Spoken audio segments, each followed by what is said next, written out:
clean up that. All right, my friends. Hello. It's Jill Osborne from the Interstitial Cystitis Network. It is Sunday, December 22nd of 2024. Holy moly, the month has gone by very, very quickly. And now it's 3 days Christmas. Woo. I wish you a peaceful, joyful, sweet, stress-free holiday season. Now, my goal for this meeting is we're going to talk about some holiday coping strategies and a couple of other things. Hello, Ann. Nice to see you. For those of you who don't know me, I'm the president and founder of the Interstitial Cystitis Network. I'm the longest serving IC support group leader in the world now at 31 years. 31 years starting in 2 weeks. Woohoo! Who knew? I have a bunch of college degrees anyway. It is what it is. And I work with IC patients and I study IC pretty much every single day. I have some really big news that's coming. It's not the best news in the world, so I'm going to save it to next weekend. I'm not going to talk about it this weekend. But I've got other good things, encouraging things, lots of new research, stuff like that. And so we're going to go from there. But now listen, it's a Sunday before Christmas. A lot of people are traveling. I don't expect a lot of people here today, and that's okay. The people that I want to talk to really right now are the IC patients who are struggling and who are home, and their family, because some of you have family that are coming to visit and that are there right now who might have questions about IC. Who might have questions about what you might be struggling with. And yes, I do look like a Christmas elf right now, but I bring a legitimate set of skills.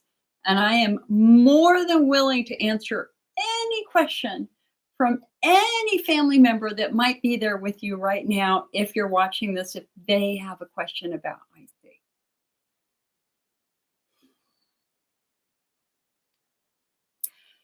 You know, I will confess that the holidays of all, listen, I love the holidays. I decorate like a beast. I've got decorations everywhere in my house. Hello, Dee. Thank you so much for the 50 stars. Ann says your card and saying you sent was just beautiful. Thank you, honey. Listen, to any IC patient out there who wants a Christmas card or a holiday card, I'm your girl.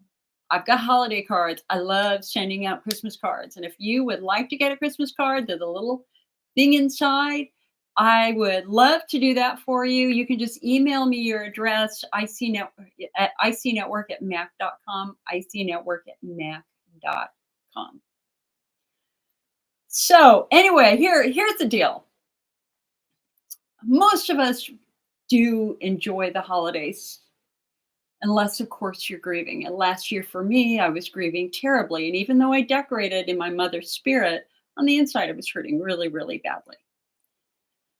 And so the holidays bring out, God, all sorts of emotions, all sorts of stress, all sorts of joy. We have a lot of expectations, like traditions.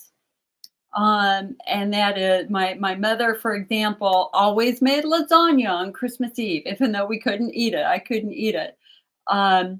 It was very, very important that everybody got together on Christmas Day. And God forbid you have merged families and in-laws.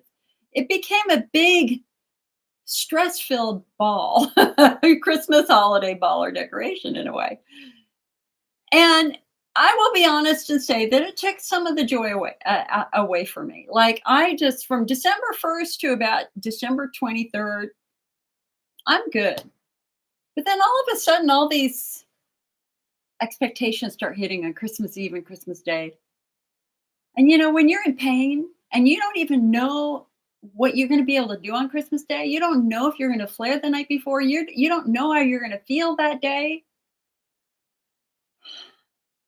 It's really hard for you to convey that to family and friends. And at the same time, it's really hard for your family to understand why you're saying no. Yikes.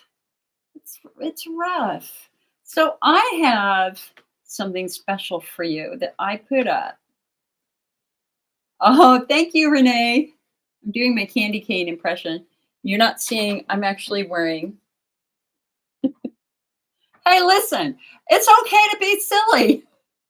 That's one thing I've learned getting older is that, just enjoy the moment. And if it means getting silly, it's okay to get silly for goodness sake. So yes, I'm wearing a silly Christmas hat right now. Okay, so I'm gonna go through our holiday, I see patients holiday Bill of Rights. Okay, because I think that this will truly help you if you're facing a funky holiday right now and you're not feeling your best. Okay, so right number one, you have the right to a time out anytime you need it. You need to blow a little steam, step away from the holidays, have a huddle, go sit by the fireplace, go sit on the back porch. You can do it. It's okay to take a time out just to collect yourself and to take some deep breathing.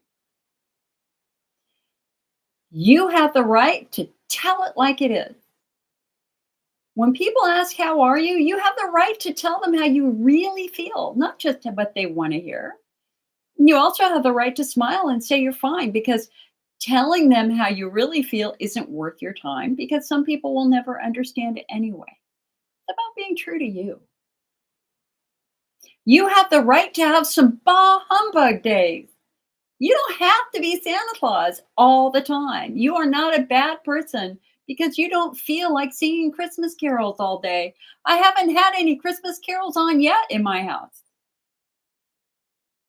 You have the right to do things differently. There is no law that says you must do the holidays the same way. You can do 10 cards instead of 100 or no cards at all. You can open presents at somebody else's house. You can have pizza instead of turkey. The list is endless. You can do different things.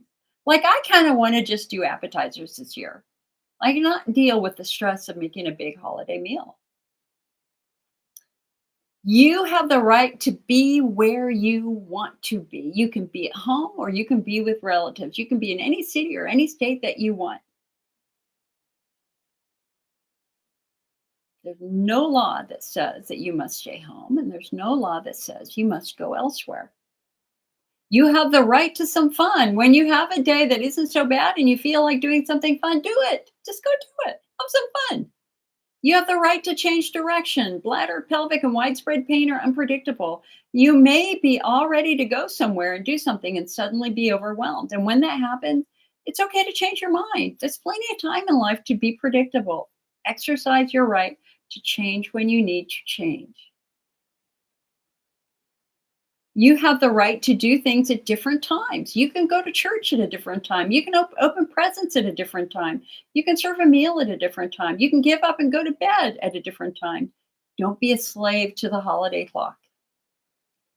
You have the right to rest, peace, and solitude. You don't have to be busy all the time. Take a nap. Go ahead and take a nap when you want to. Take time to pray and to meditate and to recharge your spirit. And last but not least, you have the right to do it all differently again next year. Just because you change one year, you want to try something different doesn't mean that it's written in stone. Next year, you can always change it back, or you can go and do something else completely.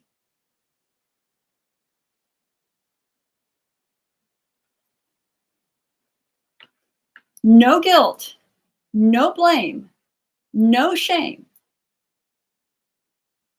IC is real. It's not all in your head. You're not making it up. This is real pelvic pain. And you get to respond appropriately on any holiday based upon how you feel. And so if you're feeling great, my goodness, go and enjoy the day. If you want to stay home, like I stayed home yesterday and watched movies all day and did Wordles, you can do that too. Hello, Ursula. Happy holidays. Hello. Thank you, Renee. Lori says, Merry Christmas. Merry Christmas right back to you, Lori. Yes. Katie, thank you. Happy holidays to you too. I have had a really bad cold this week. And I'm now at the coughing chest congestion stage. So the sinus congestion, everybody's sick out here in Northern California. Everybody's sick. Everybody's got RSV. It's just everywhere. So we're all hunkering down. We're just all hunkering down. Hello, Mary. Happy holidays to you too. So, how are you guys feeling? Vesna, Mary says, Merry Christmas and Happy New Year, Jill. I wish you all the best, good health, and lots of nice moments. Thank you, honey. Thank you very, very much. And I just want to say thank you to everybody who's been so supportive of me in this last year because of my breast cancer battle. I just literally don't think I could have done it without you. And I want to just say thank you, thank you, thank you for all the notes, all the good wishes. May the 2025 bring us all much better health. My goal is not a single doctor's visit or ER visit in 2025. I hope so. That's the goal. That's the goal. So again, if you have any family members visiting and they have any questions about IC, I'm happy to take them right now. I did not expect that we would have a big meeting today. We had a 5.5 hour meeting last weekend because I think people are doing their holiday stuff now. But I'm here. If you have a question, I'm happy to take it. I'm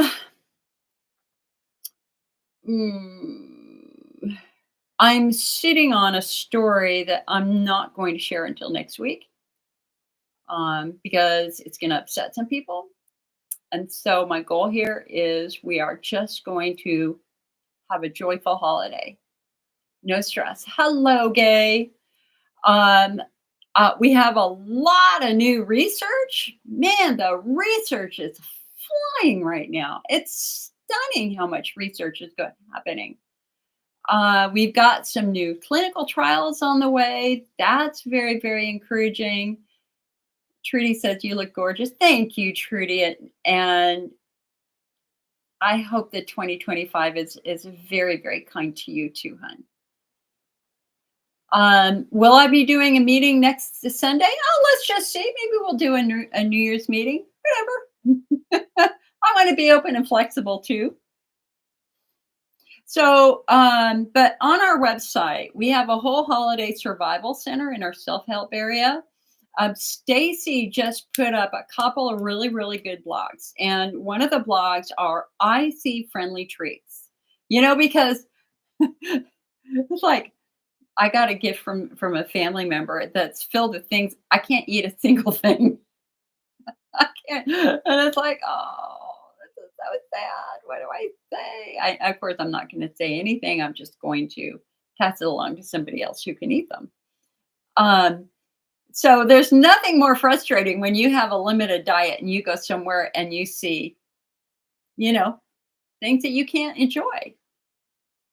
Whether it's something that's spicy, whether it's something that's chocolate, whether it's champagne or whatever, and you just know, okay, if I do that, yeah, that's going to be a flare tomorrow.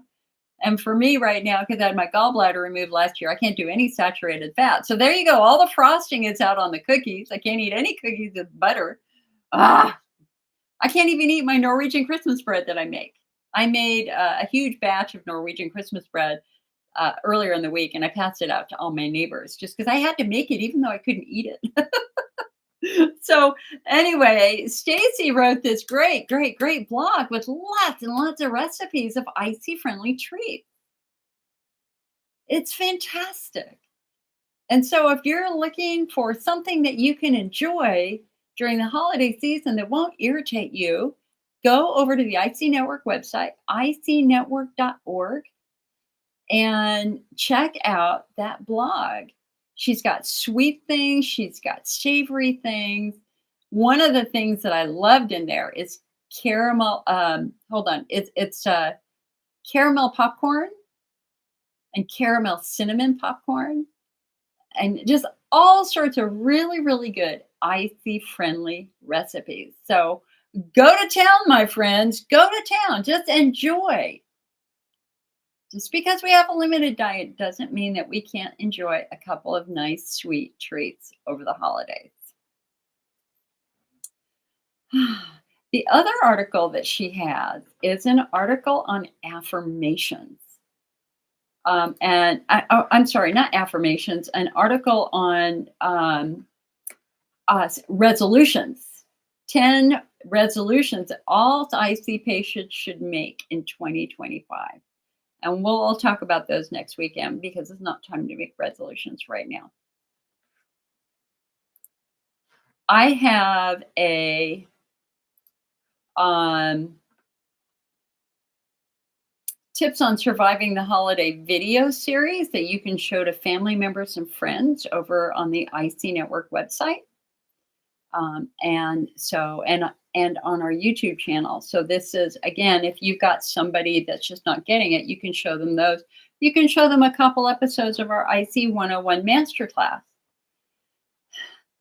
But here comes, I think, the challenge. And that is that there's always somebody that disagrees with us. There's always somebody coming to the house who's like, Jill, you're not better. Why aren't you drinking cranberry juice? Or what's wrong with you now? Or, so when was the last time you got out of the hospital? I mean, I can remember in my early days with IC, I took a beating from various people. And I think what was even more painful was hearing somebody at the dinner table say something that was quite offensive and not seeing anybody defend me. We have to defend ourselves. We have to defend ourselves. And so if somebody says, hey, what is this IC thing? I don't understand. I mean, why aren't you just drinking cranberry? The way I want you to answer that is that IC is basically injury. It's basically an injury to the pelvis. And so we have muscles that get injured. We have nerves that get injured. And sometimes the bladder itself gets injured, or even the bowel can get injured. And just because you can't see it, it doesn't mean that it's not real. And in fact, we now know that 3 to 8 million women and 1 to 4 million men have this syndrome. We call it a pelvic pain syndrome, and there are many potential causes. So we're long past the days of saying that this is incurable. Instead, we're really now trying to get to the underlying problem. And again, for most of us, 85% of IC patients, it's often the result of an old injury, like a tailbone injury, falling on a tailbone, having a difficult childbirth, being an athlete when you were younger. And the great news now that we've made this really, really big breakthrough, now we're much better at finding treatments so that I can get better and so that other people can get better too. Now, one of the things you're gonna think I'm a nut, but I'm just gonna say this. I have encountered more than a few partners, specifically men, who just literally they just don't understand it. They just don't understand it, and because they've never had that pain before, and so I can get really down and dirty when I talk about what IC feels like. And so generally what I say to them, and bear with me if I offend you, I'm not intending to offend anybody here, is I say, okay, imagine you're walking down the street, normal day, you're just going out for coffee or whatever. And a complete stranger walks up to you and hits you as hard as they can in your testicles, in your balls. Now imagine they keep hitting you for a year. How would that feel? And it's not physiologically correct, but it is a reasonable comparison of what the pain of this can feel like for many people. It's just a continual pain from these throbbing nerves and these throbbing muscles and a throbbing bladder wall. And until we find the underlying injury, a lot of patients end up waiting years before they find their right treatment. And again, this is exactly why we're in such a good place right now, because we're phenotyping, we're finding those underlying causes, and we're able to point you to the right treatment to ease your suffering. It's like the best time ever because we have so much more hope now than we've ever had before.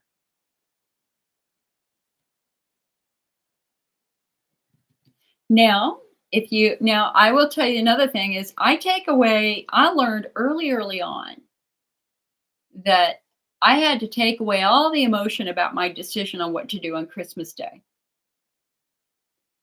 because I got too hurt and obsessed when I went, I'm going to go, I'm going to go, I'm going to be there, I'm going to be there, I'm going to be there. And then that morning, really bad flare, can't get in the car, not there.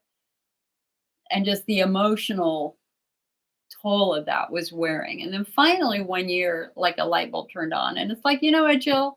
Just tell everybody, listen, I will be there if I'm feeling good. But I'm not going to know that until that morning. And here's the deal. If I wake up in the morning and I feel good, I'm going to get in the car and I'm going to drive to my sister's house. But if I wake up in the morning and I'm not feeling well, there is a very, very good chance that I'm going to stay home. No shame, no blame. And again, this year, everybody's sick anyway. So it's like, oh, what the hell? We don't even know what's going to happen this year. Do I walk into, okay, as a breast cancer survivor, surgery survivor with a very challenged immune system, is it in my best interest to walk into a home of people who are sick? Probably not. And so we're just going to make that decision that morning. It's fine. It's fine. There might be a few tears to be alone on the holiday, but you know what? We're tough cookies. We're tough cookies. Now, I did have something happen this week that I could definitely use your advice on.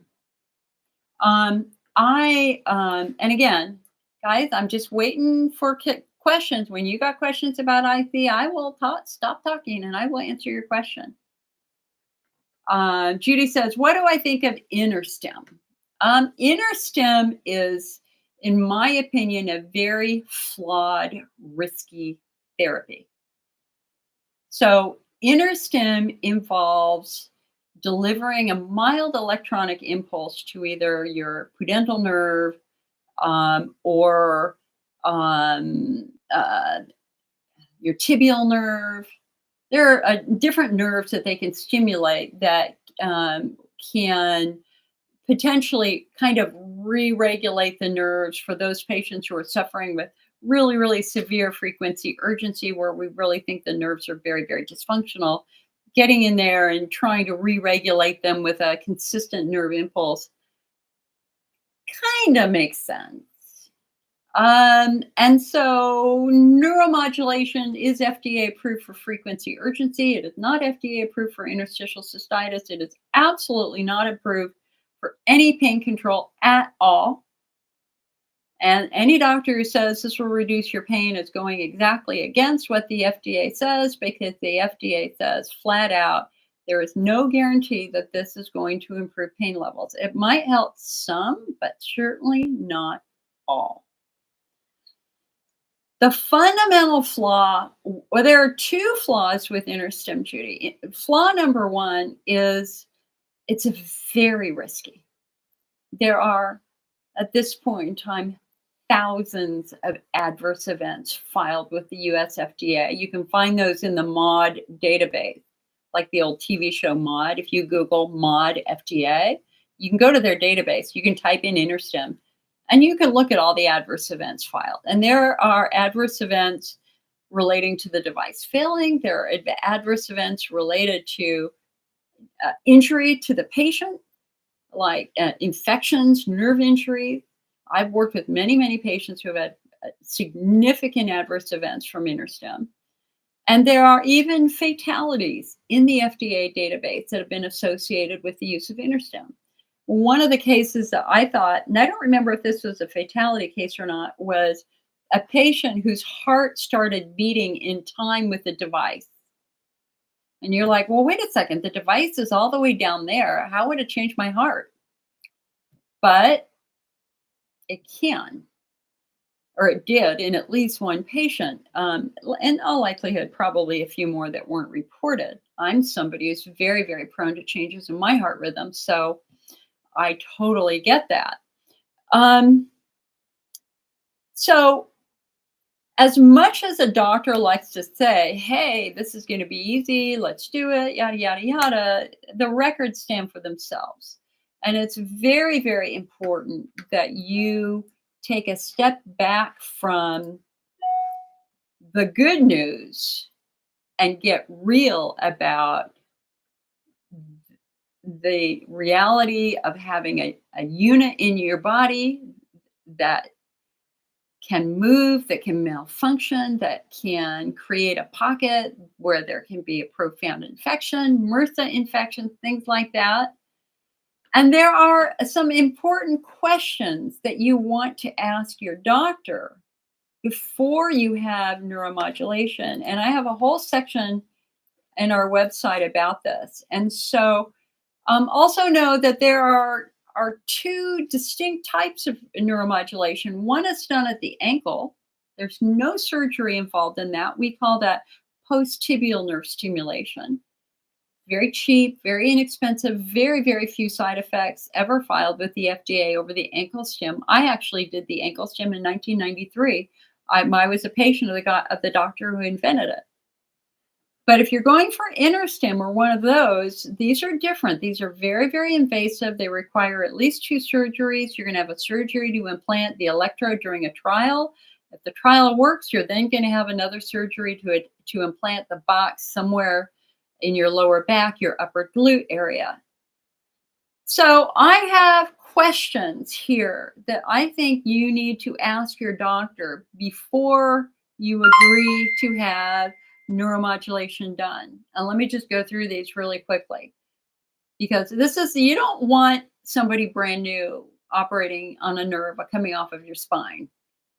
We need to make sure you're working with somebody who's very, very experienced and they have a good depth of experience. More importantly, they have a good depth of experience in how to respond to adverse events.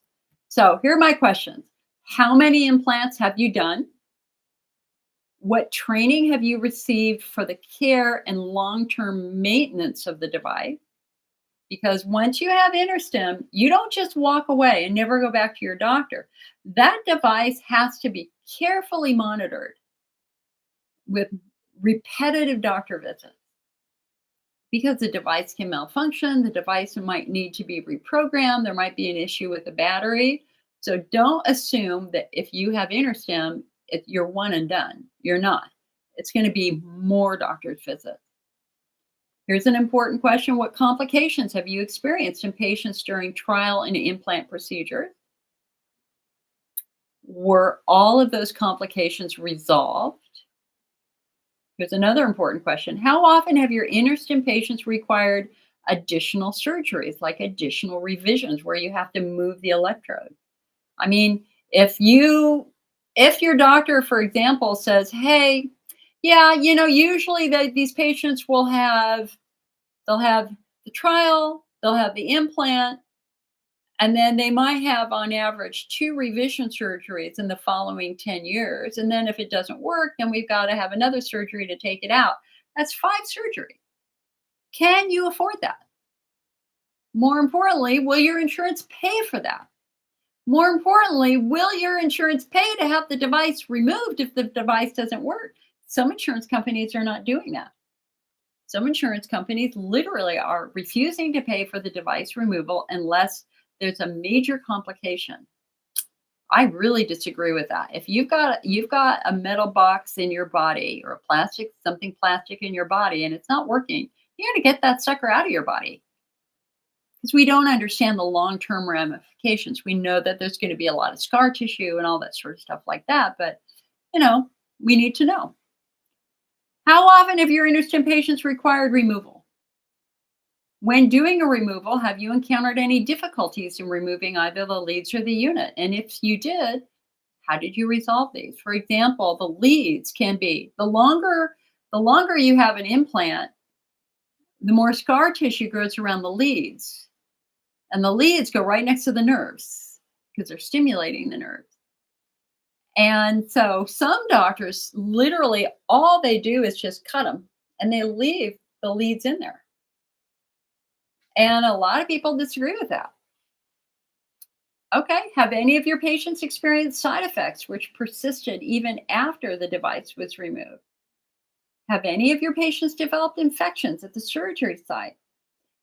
Who will I be working with if my device needs programming?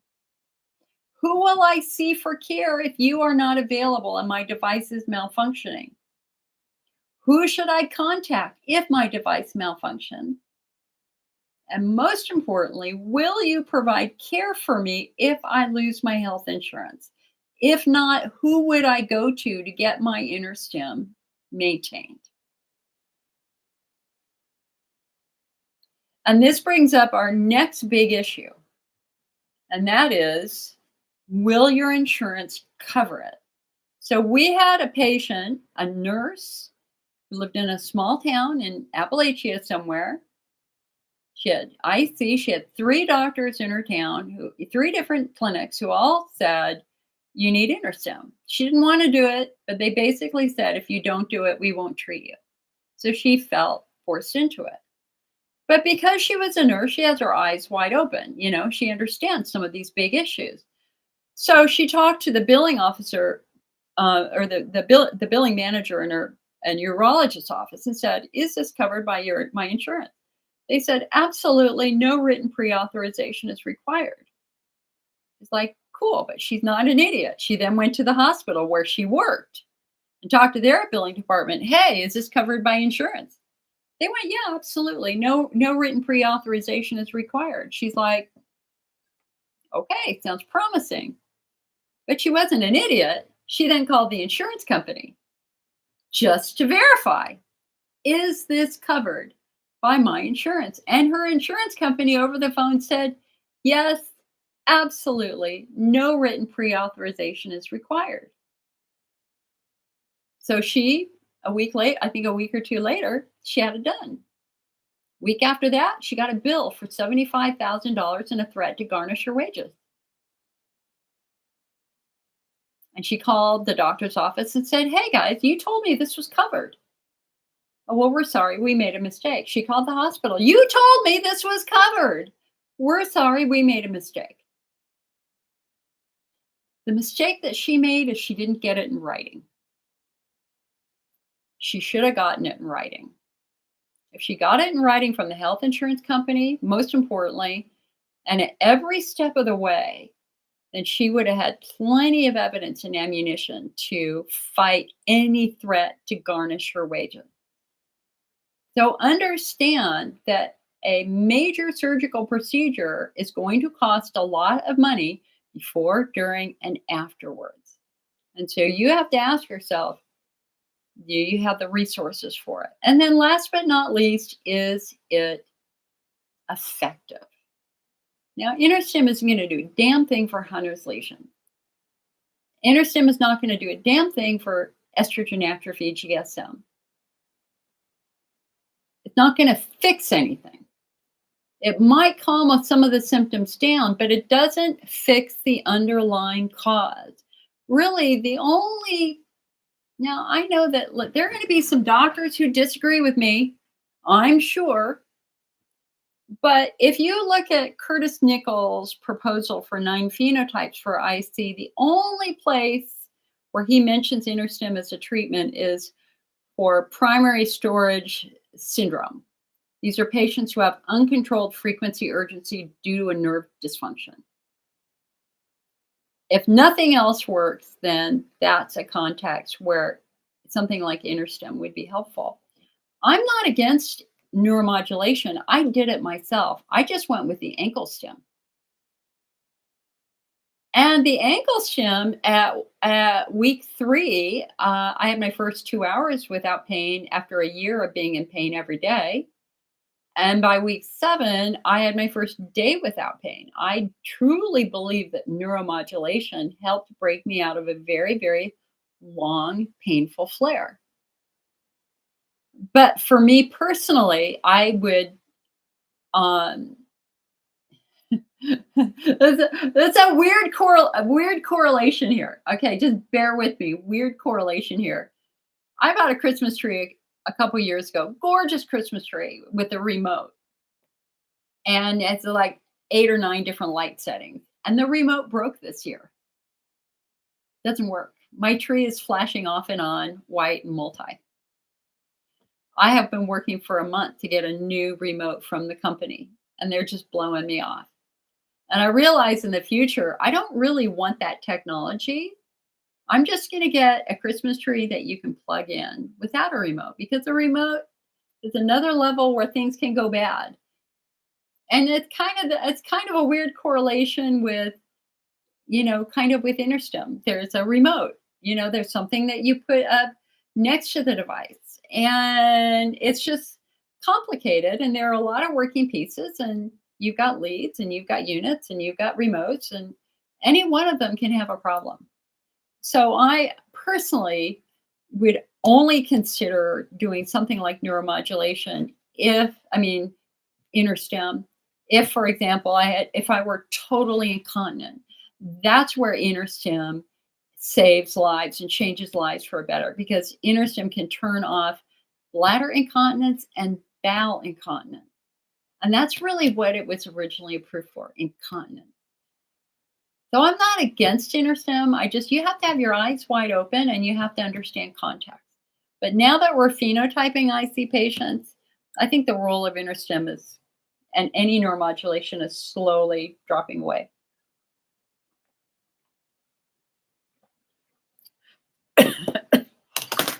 Hopefully, I was driving yesterday and I had a coughing attack. Hopefully that won't happen. This is, much to many of your amazement, what am I drinking? I'm drinking hot lemonade, very diluted lemonade, because I didn't drink lemonade for 30 years, but I drink lemonade almost every day now, because I am not a bladder wall phenotype. I'm a pelvic floor phenotype. When you look at my bladder, I have a perfectly healthy bladder. There's nothing physically wrong with my bladder. My problem are very, very tight muscles that are squeezing nerves and squeezing blood vessels that are affecting and victimizing my bladder. That's why we have such different diet sensitivities.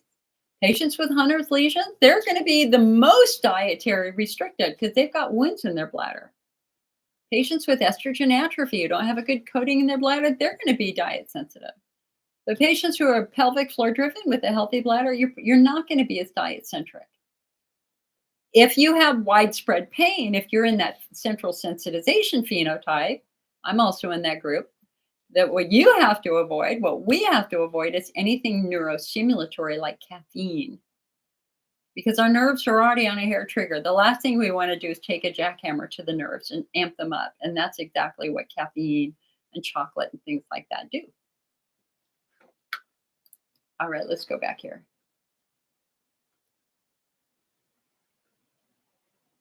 Lori says, is there any correlation between IC and dry mouth not related to chemo? Yes, there is. Absolutely. That is that autoimmune phenotype, that's very, very, very small phenotype, where we see autoimmune diseases. So IC, lupus, Sjogren's, etc. And dry mouth is very common in this group. Dry eyes is very common in this group. We see Sjogren's syndrome. We see diagnoses of Zika. But Lori, you also have to remember that if you're on an antidepressant or an antihistamine, the dry mouth is a very, very common side effect of those medications. Merry Christmas, Julie. Thank you, honey. Thank you. Judy says, when you use the Valium suppositories, do you use them while traveling or wait until evening or bedtime? Well, it all depends upon how alert you need to be. If you're driving, of course, you cannot use a Valium suppository or Flexeril, but you could convert to baclofen, Baclofen. Baclofen is a non-sedating skeletal muscle relaxant that you can use when you're traveling and driving. Now, when I travel when I travel, but I'm not driving, let's say I'm flying or somebody else is driving, I know that my pelvic floor almost always goes into spasm after about an hour in the car. It's been that way for 35, 40 years. Now, I didn't know what it was at first. Now I know what it is. It's a pelvic floor spasm from the bouncing of the car or bouncing of the train or bouncing of the plane. Takes a toll when you've got wonky muscles. And so what I will do is I will do every 2 hours, I will take a quarter of a Flexeril, of the lowest dose Flexeril, also known as cyclobenzaprine. I cut it into quarters and I medicate every 2 hours for the duration of the trip. And I've gotten to Europe that way in bad flares. I've gotten back east in bad flares. It's not the funnest journey in the world, but it helps. The other thing that's really, really important when you're traveling are these wonderful stick-on heating pads. They're called body heat heating pads that you can stick to your underwear, and they will deliver good heat into your pelvis for 8 hours. We have them in the IC Network shop. Obviously, it's way too late for you to get them before Christmas, but you always want to have a stack of body heats on hand in your home. I've got them in a little decorative box in my living room. Let me go get one so you can see it. Okay, hold on.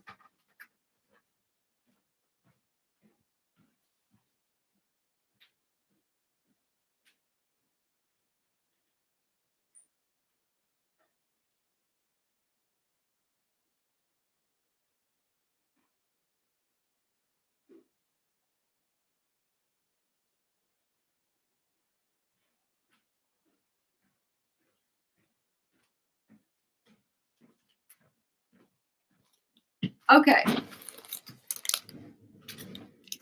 I promise you, I promise you, I promise you that you will fall in love with these very cheap heating pads. They're called body heat heating pads. And so you can see they're completely flat. So you open it up, and now we have the pad, right? So the way you activate the pad is by peeling off the back. And now the crystals that are inside begin to slowly build up heat. And again, it'll last a good 8 hours. I have some days, honestly, where I wear 3 up the left side of my back because I get my psoas goes bonkers if I sit too long. Okay, so where do you put it? I'll tell you where I put it. I put it right here. Okay, right there. But I put it on the inside. So nobody knows. Look at that. Nobody knows you're wearing a heating pad. It'll last for hours. And so this is now, I'm always a little bit concerned about going through security because there is metal inside of this pad, little metal shavings inside of this. So sometimes I wait until I get to the airport. And then after I go through security, I just and go to the gate, I'll just open one up and just stick it down there. And it's fine. Works really well. By the way, I watched a crazy Christmas airport thing last night on Netflix. It was crazy. Kind of the new Bruce Willis diehards, but with a new actor. A little stressful though. Lots of running, and I'm just trying to calm everything down. Like I'm really just trying to step away from stress. I just want to watch happy, sweet things, and I don't want to watch or listen to difficult, stressful things. Katie, thank you so much for the 99 stars. So much appreciated. Vicky says, always call your insurance company before you agree to something like neuromodulation. Make sure they confirm in writing. Don't do it until you get it in writing. Gina says, my suppositories are made up of diazepam, baclofen, and lidocaine. Sometimes it makes me feel worse. Does that mean I'm in a bad flare, that I'm allergic to it? Well, Gina, it could depend upon the health of your skin. I mean, if you, because I can't tell how old you are, but if you are in estrogen atrophy and you're starting to have dryness down there, it may be that the base of the suppository is a little provocative to that skin, and that might trigger some superficial skin irritation. Valium and baclofen, that's actually an impressive combination. But it's far more likely that you could be having a reaction to lidocaine. Some patients are quite sensitive to lidocaine, and they have to switch to Marking. So it's not an allergy. And so, I mean, guys, let's define this here. An allergenic response means that you get a rash. It means that your throat swells. Okay? It can be life-threatening.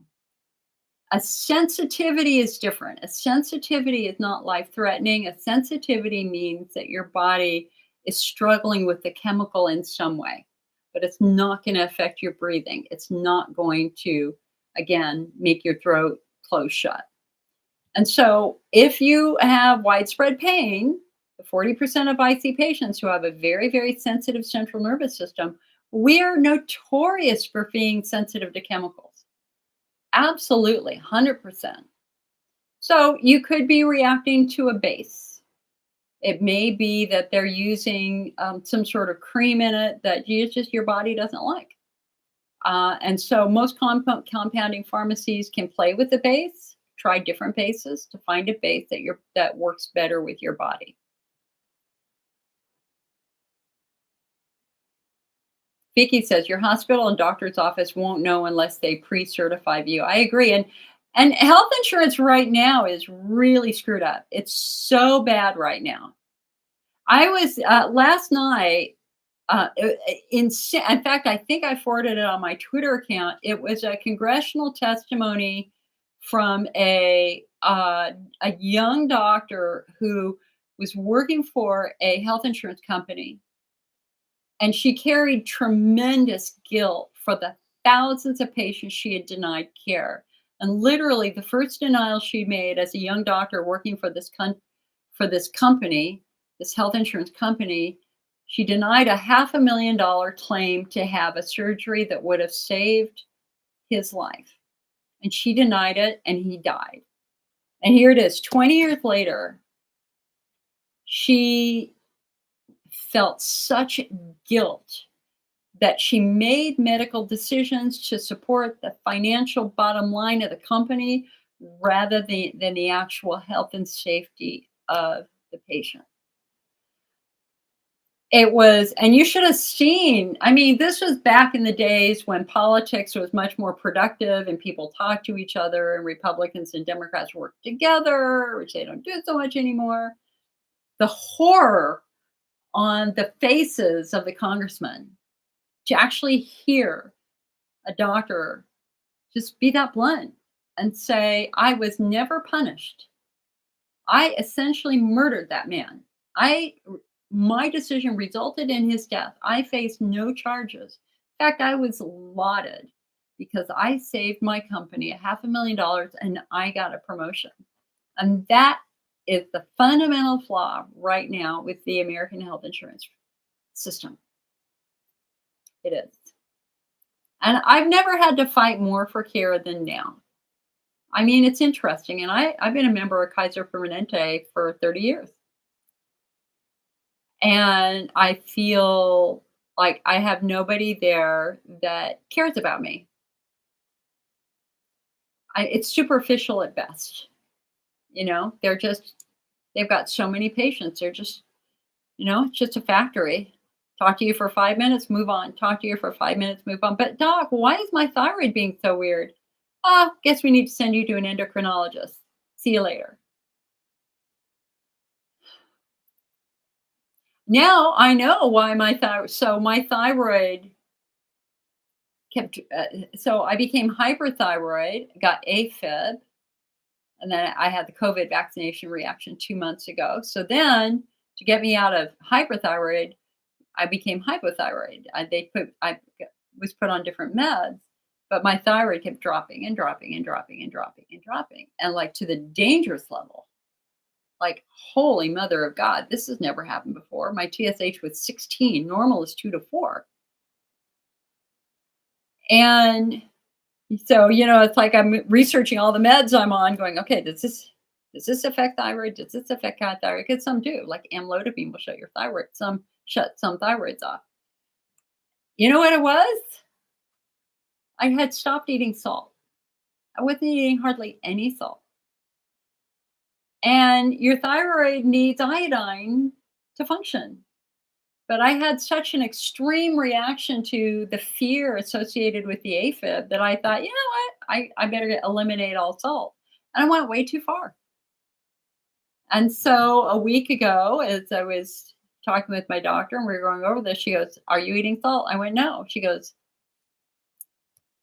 "That's probably the problem." And so I started eating more salt this week, and my thyroid is back at a 6. Like, I have severe medical trauma right now. I don't know about you, but I'm at this point where whenever I open an email, I have a sense of dread because that's what cancer does. Just the whole trauma over that. But I was so happy this morning to actually open this email and go, "Oh, thank God. Thank God it was reversing itself." I just didn't think I could take anything else happening. Connie said, "I have Hunter's lesions. This past January, I had my second cystoscopy, hydrodistension with fulguration of the ulcers. It helped for a few months. So then I had 6 weeks of bladder installations. In November, symptoms are increasing again. So you're trying the lactoferrin?" Yeah, baby. She says she's on week 3. Haven't noticed any difference in my symptoms. Is it too soon? Yes, it's too soon, honey. It's too soon. I mean, that study, they took it 3 months. Give it a shot, honey. Give it a shot. Don't walk away from it after 3 weeks. We have a great research study, 31 patients, 28 out of 31 after 3.5, 4 months of lactoferrin had no symptoms. Their bladders had transitioned from red to pink, and Hunter's lesions virtually disappeared. So 3 weeks, way too soon. It took a lot of time for those Hunter's lesions to grow. It's going to take time for those lesions to calm down. But I really, really, really think that, this lactoferrin study is like literally the best study we've ever had on Hunter's lesions. And so try to stick it out. There's no risks, there's no side effects. Lactoferrin is part of our human body anyway. This lactoferrin comes from dairy cows. It's not a medicine where you have to worry about long-term adverse events. This is kind of just a short-term thing, but compared to the risk of, oh God, I just don't want to talk about this other thing that happened this week. God dang it. I don't want to ruin anybody's Christmas, so I have to wait. But we're having an issue. Oh, God damn it. What am I going to do? Oh, I didn't want to talk about it today. Oh, you guys. Dang it.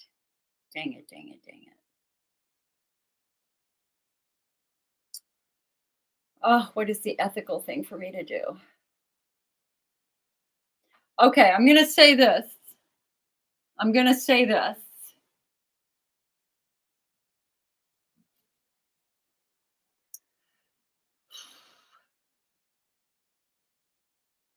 If you are in the process of settling a lawsuit over Elmeron eye damage, don't jump on it yet. Don't settle it yet. We got more information coming out, and it's not good. Okay? We'll talk about that again next week. So don't sign anything this week. Wait. I've given you a hint. You can Google, you might find it, but I don't want to go into it anymore.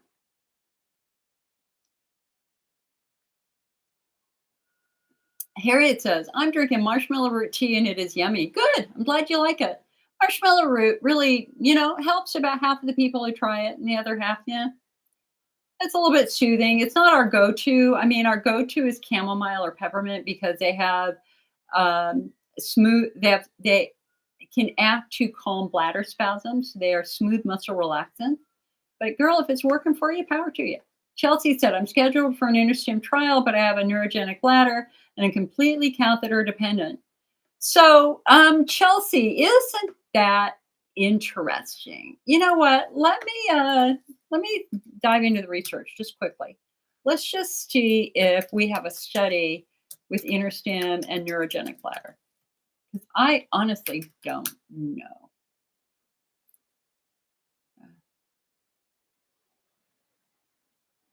Let's see. And of course, my bandwidth is being consumed by the stream and it doesn't want to load the web page. Oh, here we go.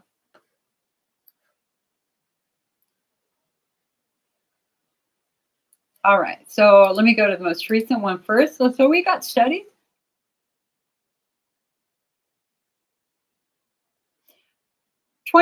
June 2024, feasibility of sacral neuromodulation in patients with underlying neurologic lower urinary tract dysfunction and incontinence. And this was a study out of Israel. So evaluating the safety for patients with neurologic conditions for those with non-neurogenic condition. So let's see what the results were. There were no statistically significant differences between the groups regarding the okay. Common neurologic pathologies were multiple sclerosis, disc disease, and spinal stenosis. Analysis showed no significant difference in patient demographics, surgery duration, or chances for clinical success. The device was removed in 25% of patients. 25, okay.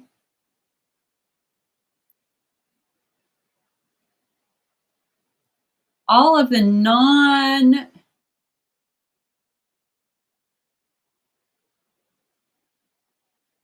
his initials said they're not defined. Okay, the non-obstructing urinary retention patients had an improvement of at least 75% from baseline compared to 69% of patients in the other group.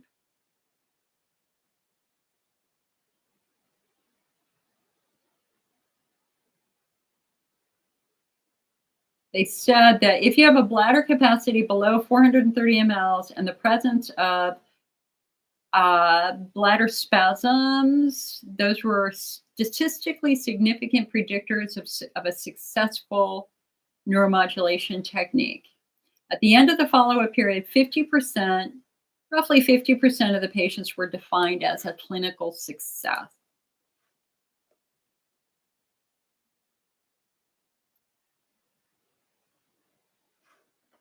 There's a lot of studies here. But they're not recent. The second most recent one was in 2022. And that was, is sex an indicator? And they said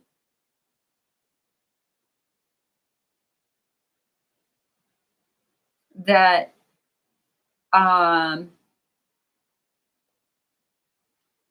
there were some initial assumptions that it would be the mostly successful in women, but they were able to prove that it worked with men too. Okay. Chelsea, I think it's very, very important that you go to the FDA database. I would be happy to do that during this meeting. Hi, Diane, so that we can actually look at the adverse events that have been filed recently, like in the last month, so that you really have your eyes open here. I mean, again, I'm not saying it's terrible, but I am saying you got to have your eyes wide open when you're considering neuromodulation. Harriet says, caffeine is a no-no for me. Bedtime is when I use the Valium suppository and car rides are rough. Judy says, thanks, Jill. Okay, and she's got the heating pad.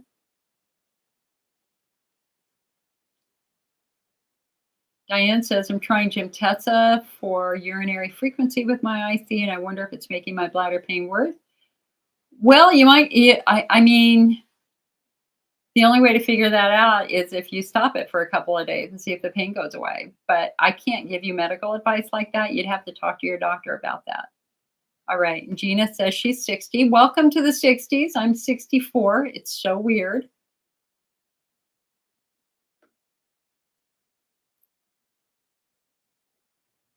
Harriet says she's doing the lactoferrin as well. Excellent. Hello, Daniel. You're from a radio network hanging out in our chat. That's a little interesting. I have let him go. We do not need our chat sent out over a radio network in Africa. All right, so let's just go to the mod database real quick and let's just see what the newest reports over InterStim are with the FDA. I'm always curious. So I'm going to do a search for InterStim just for November of 2024. Let's see what we've got here. 343 adverse events filed last month. You realize how many that is? That's a lot. I mean, so that, let's just say 400 a month every year. 5,000 adverse events a year, give or take. Yikes. All right, let's go to the first one. The first one is a malfunction.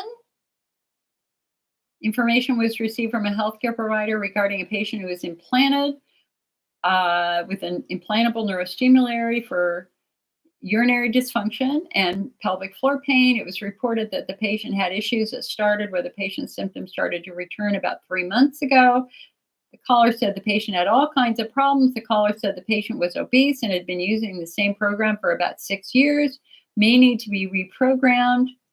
Caller said the patient was up 5 to 6 times a night, but their bladder scan came back well. The caller said the patient leaked all the time. Okay, so if you're leaking all the time, we're talking muscles and nerves there.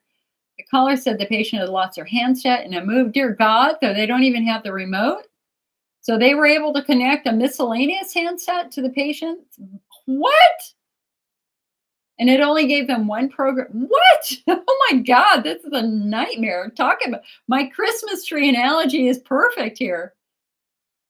The program was turned up to pulse width. Whoa, wow. Patient started having pain, so they turned it down, yada, yada, yada.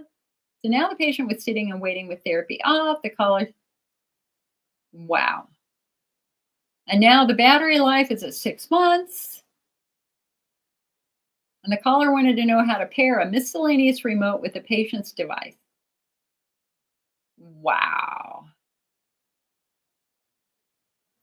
That's just, and let's just talk, let's be a little delicate here for a moment and talk about an uncomfortable subject, and that is obesity. You have to understand. In fact, I was working with an IC patient who she's 5'6", and she thinks weighing 170 pounds is a healthy weight, and it's like it's not. It's not a healthy weight for somebody with a pelvic floor issue. You just have to understand the more weight you carry, the more that weight is being held by the pelvic floor muscles, the more the pelvic floor muscles stress. And so it's important that if you struggle with pelvic floor dysfunction, try to work on bringing your weight down if you feel like you're overweight. Like I'm 5'9", I weigh right now probably 140, 142, somewhere in there. And for me, because I have scoliosis, I learned when I was very, very young that the more heavy I was, the more my back hurt. And so I have always known that it was my job to try to be as slim as I could. Otherwise, I would be in pain. And I think that also applies to being very, very obese. You just have to understand it's a stress for your pelvic floor. So if you can try to lose that, it would be important. I think it would only help to lose some of that weight. I'm not shaming anybody for it. I'm just giving you the physical reality here. Your pelvic floor gets stressed for a number of different reasons. Okay. Hopefully I didn't piss anybody off. I apologize if I did. All right, let's go to our next stem adverse event. Injury. Information was received from a healthcare provider regarding a patient who was implanted with InterStim for urinary dysfunction. The caller said that shortly after the implant, there were issues, and the urologist told the patient to turn it off and not use it. Therefore, the device has been turned off for 3 years. The caller said the patient went home to charge and came back, but the communicator didn't power on, although the handset did. The caller mentioned that they've had these kinds of situations before where the patients would say it's off, and they had to explain the process of confirming it was off or in MRI mode. So this was somebody from a doctor's office who was calling the FDA to report it.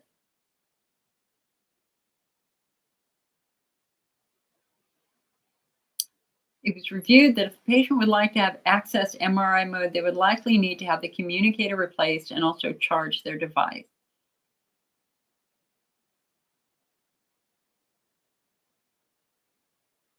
Okay.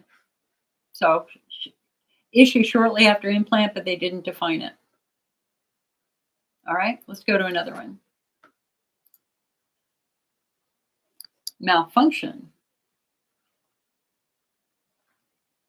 Patient had it implanted for incontinence and bowel dysfunction, bladder and bowel dysfunction.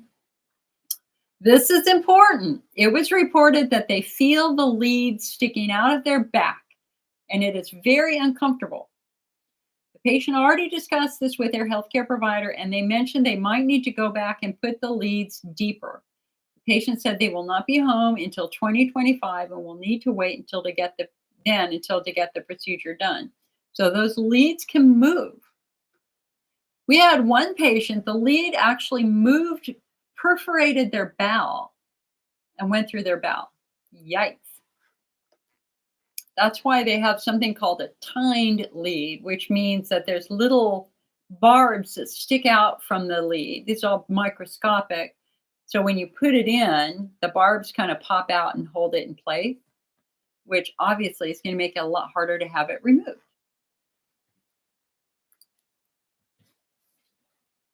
Here's another one, injury.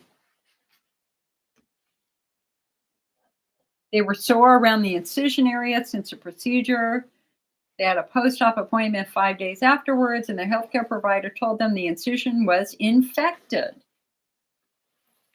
All right, so that's also a very, very common adverse event, is infections. Oh, it's getting dark here. Hold on. Shortest days of the year. All right, one more. Let's just round it out at 5. Remember, there are 343 for this month alone. Malfunction.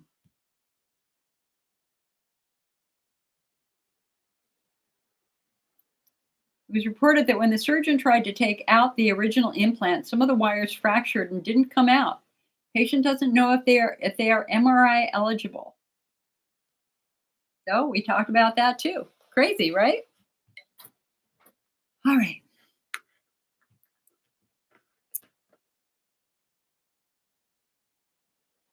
Crazy, crazy, crazy. Okay, so I need your advice. Oh, thank you, Gwen. Thank you, honey.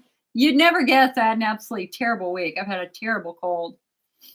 Like, I almost went to the ER Tuesday night.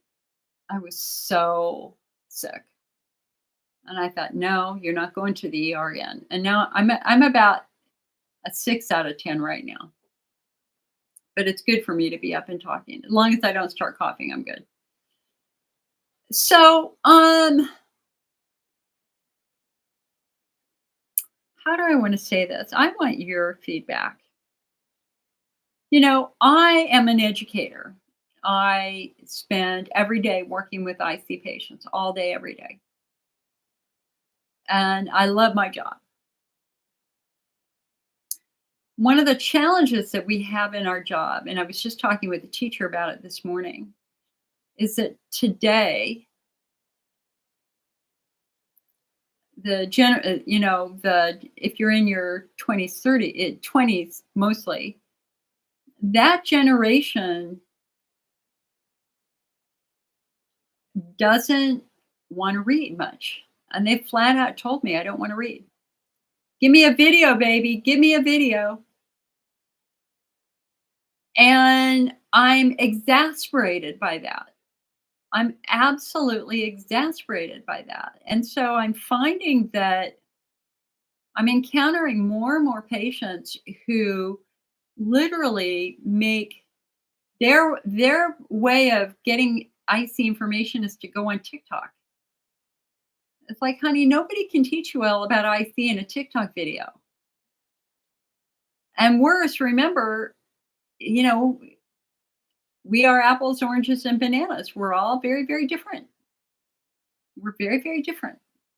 And so the advice from one patient with Hunter's lesion might not apply to you if you've got pelvic floor dysfunction and vice versa.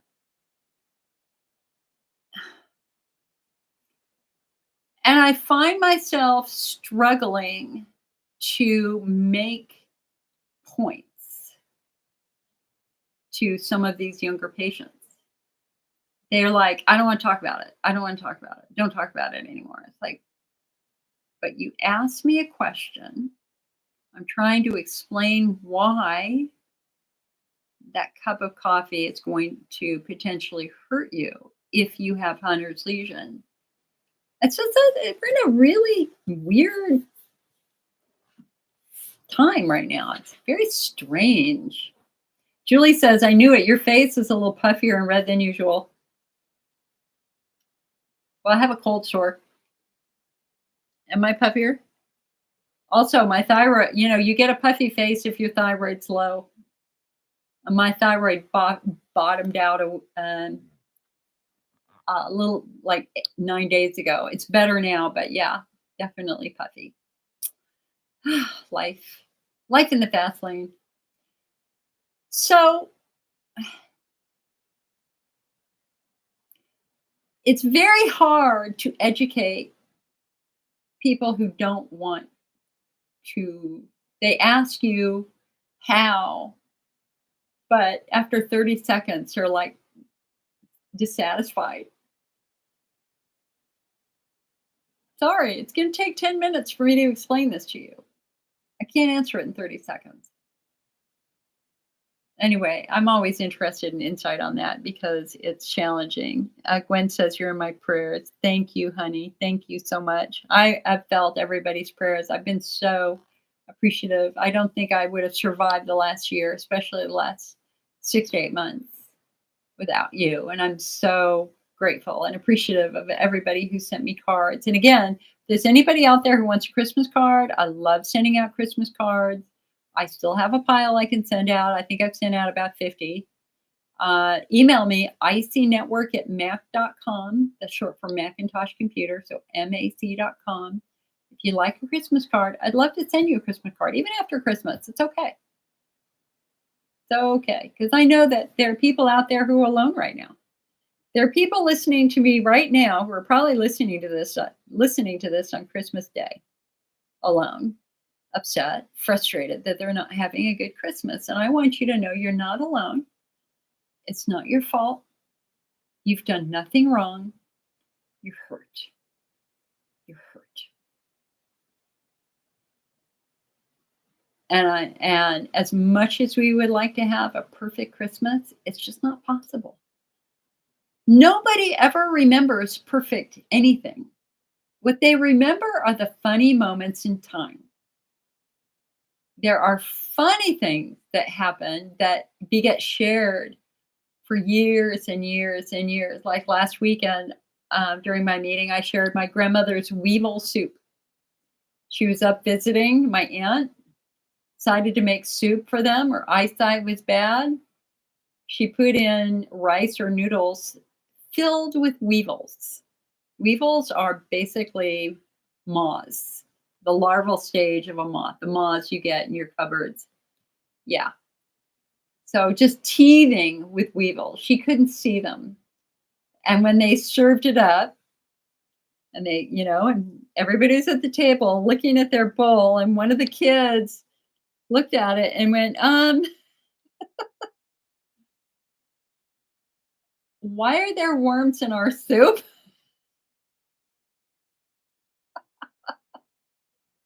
And everybody took a closer look at their bowl and everybody went, oh my God. My grandmother did it twice. A couple days later, she tried making soup again, and there were weevils in the second pot of soup. That's what people remember about the holidays. So don't obsess over perfect anything. It's not going to happen. Cherish the funny moments. Make funny moments happen. We like the funny moments. I can remember my Aunt Shirley was whipping up egg whites in her mixer, and they just flew across the room, and it was hysterical. And I don't know if it was deliberate or not, but I mean, come on, it's 50 years later, and I still remember that with great joy.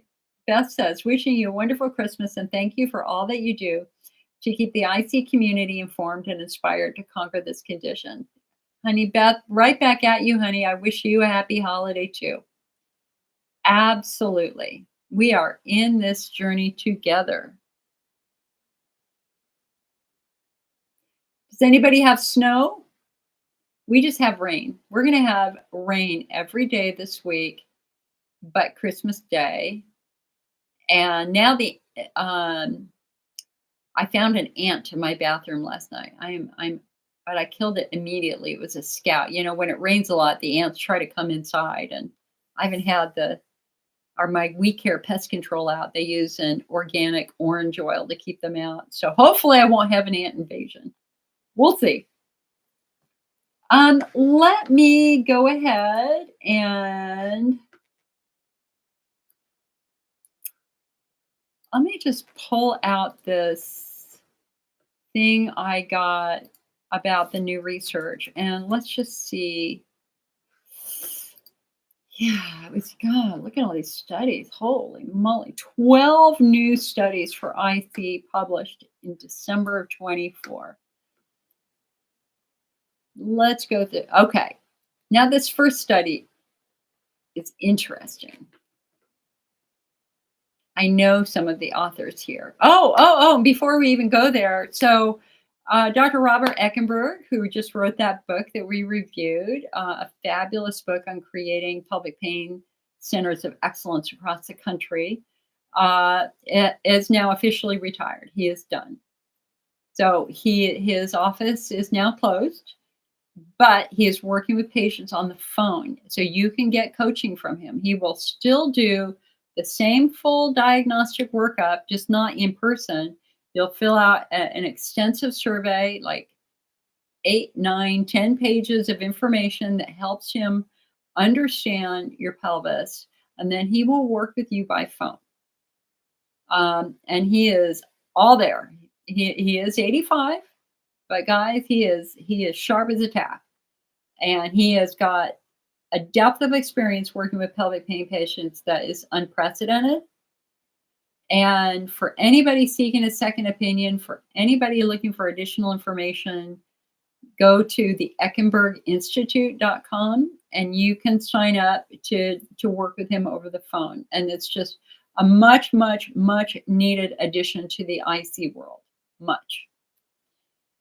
Okay, so getting back to this research here, the first one is painful intimacy is rarely assessed in rodent models of endometriosis and IC. What? How would you know if a rat has painful sex? What? I mean, God, research is funny. The search aimed to identify studies that assessed pain with intimacy. They found 1,286 studies modeling endometriosis and 64 for IC, but only 18 and 1 measured pain with intimacy.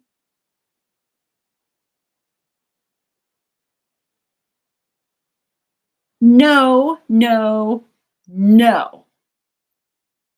The most common method involved vaginal distension in rats. Oh, this is why I gave up my career in pharmacology. I do not believe in research like that. You do not hurt animals. Ooh, that gets my blood pressure up. That just it reminds me I've got to make my annual donation to NAVS, the National Anti-Vivisection Group. I've donated every year for the last 25 years to that group because I do not believe animal research is productive. Okay. Relationship of sex and diagnosis with symptoms and illness. This is from the MAP Research Network, and this is in men. No, hold on.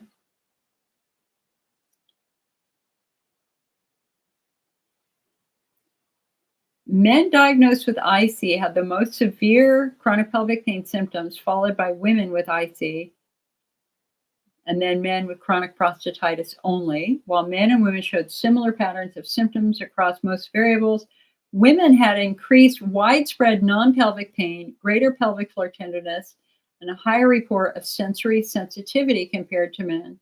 About 60% of men diagnosed with chronic prostatitis only reported bladder symptoms of painful filling or relief with voiding. So there you go. That really supports phenotyping.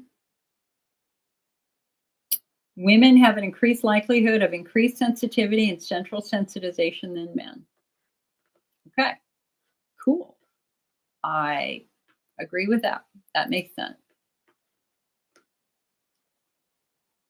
Okay, the next one is terrible animal research. Not even going to talk about it.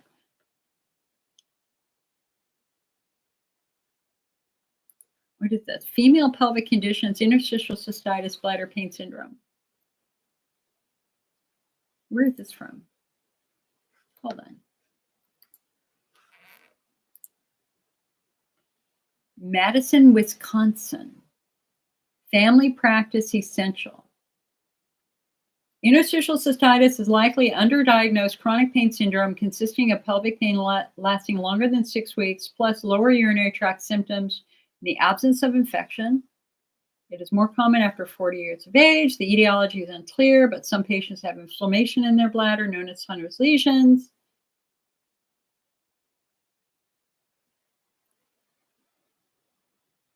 Yeah, there's nothing new here. It's just a summary of where we are. He doesn't use the name phenotyping, which is a mistake. Okay, here's a study that compared bladder installations versus Botox. Let's check that out. And where is this? This is Bethesda, Maryland. Oh, this is a military study. Walter Reed National Military Medical Center. Okay.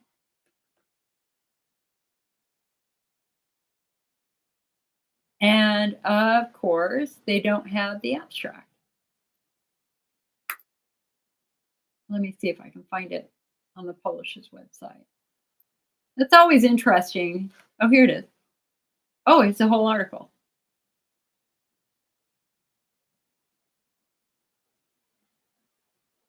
Okay, so this is the Walter Reed National Military Medical Center,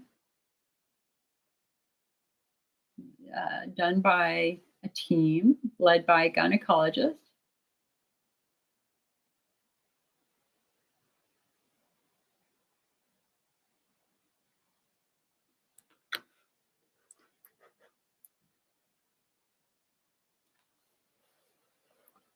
What is this? What is this? What on earth are you guys talking about here?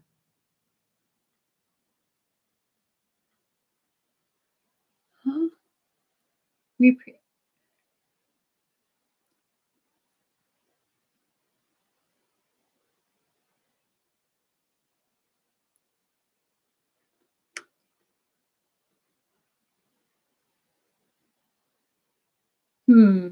Looks like a really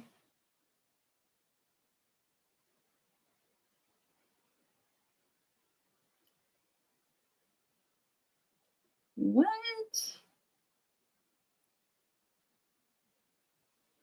Our results, which suggest that intradetrusor Botox injections lead to a greater improvement in IC compared to BIT contribute to a growing body of literature aimed at identifying effective long-term therapy.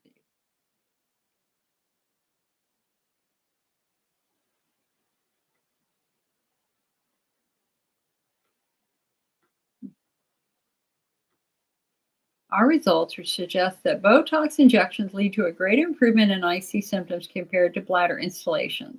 Okay, well, that's it. I mean, our guidelines pretty much say do the least invasive stuff first because, we don't want to run the risk of severe adverse events.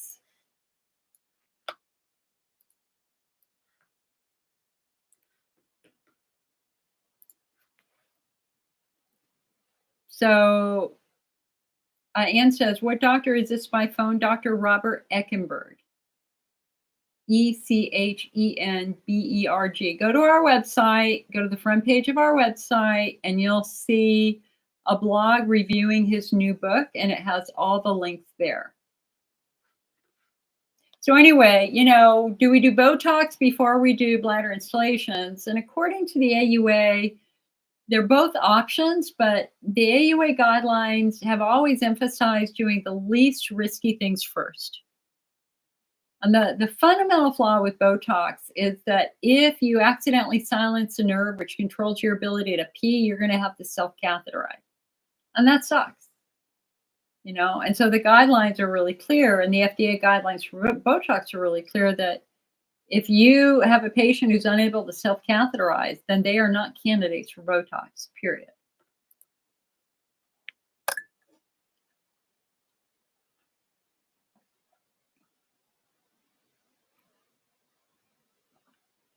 Does muscle pain induce alterations in pelvic floor motor unit activity? Okay, here's an interesting one. The evil twins of chronic pelvic pain syndrome, a systematic review and meta-analysis of IC and endometriosis.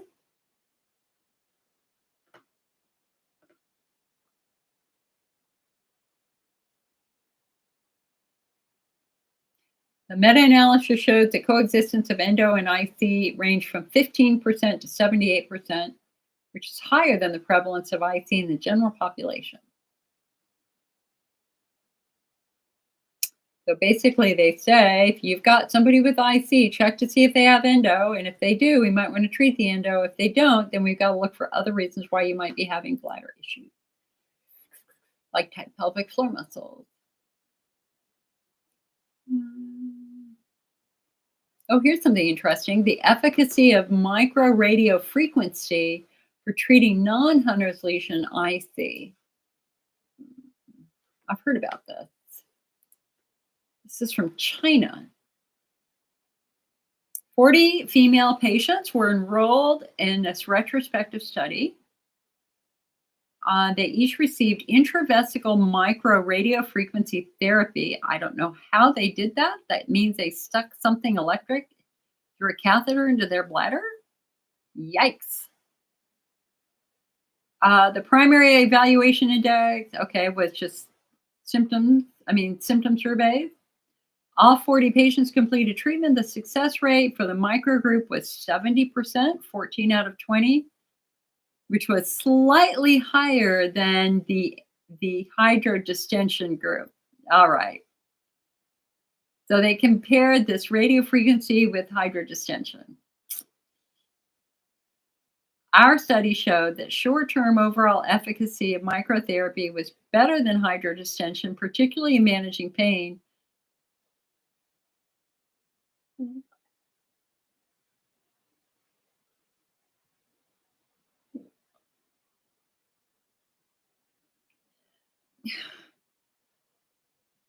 Baffling. I mean, the reason why hydrodistension reduces pain is it breaks the nerves. When you stretch the bladder, you stretch and break all the nerves in the bladder wall. That's why you feel better when you have a hydrodistension. The problem is the nerves come back, and sometimes more nerves grow back than you originally had. So doing hydrodistension for a long period of time is really not a viable option, although some patients like Donna, God bless her soul, she had hydrodistensions every year or twice a year for 30 years. Her case was very, very complex. Um, but I would want to know a lot more about the long-term safety of applying radio frequency to the bladder wall. I don't have enough information on that to make any judgment with that. Oh. Okay, here's an Elmeron study, a pentosan polysulfate study. God bless America.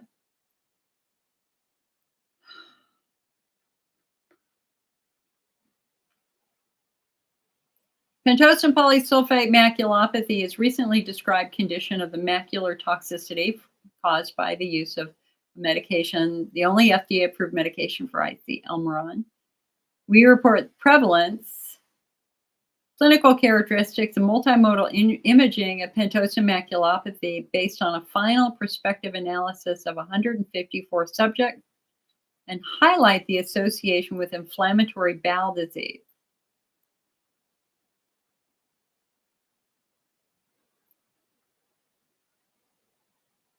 The study and recent analysis provide solid evidence of the toxic effects of pentosan on the retina and refute the concept that maculopathy is an association of the underlying disease, interstitial cystitis.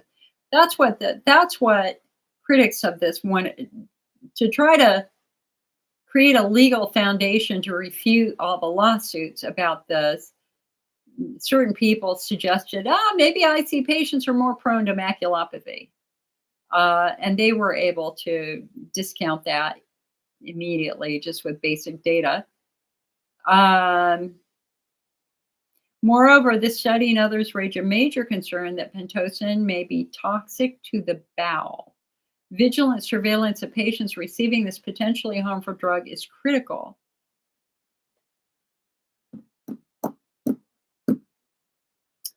There's more on that we'll talk about next week or after the new year. All right, so there you go. That's some of the new research. And there's a lot more where that comes from.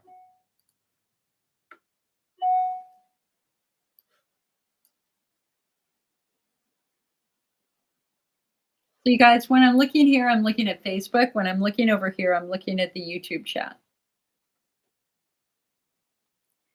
Now, I always make this offer. If anybody wants to go into Zoom and talk with me directly, we can do that too.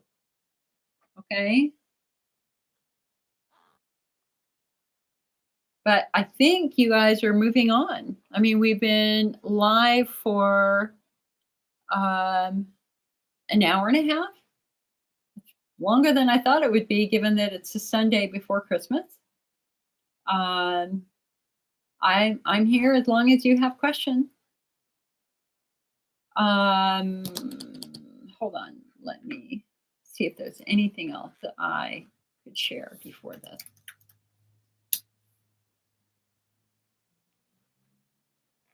Delivery vans.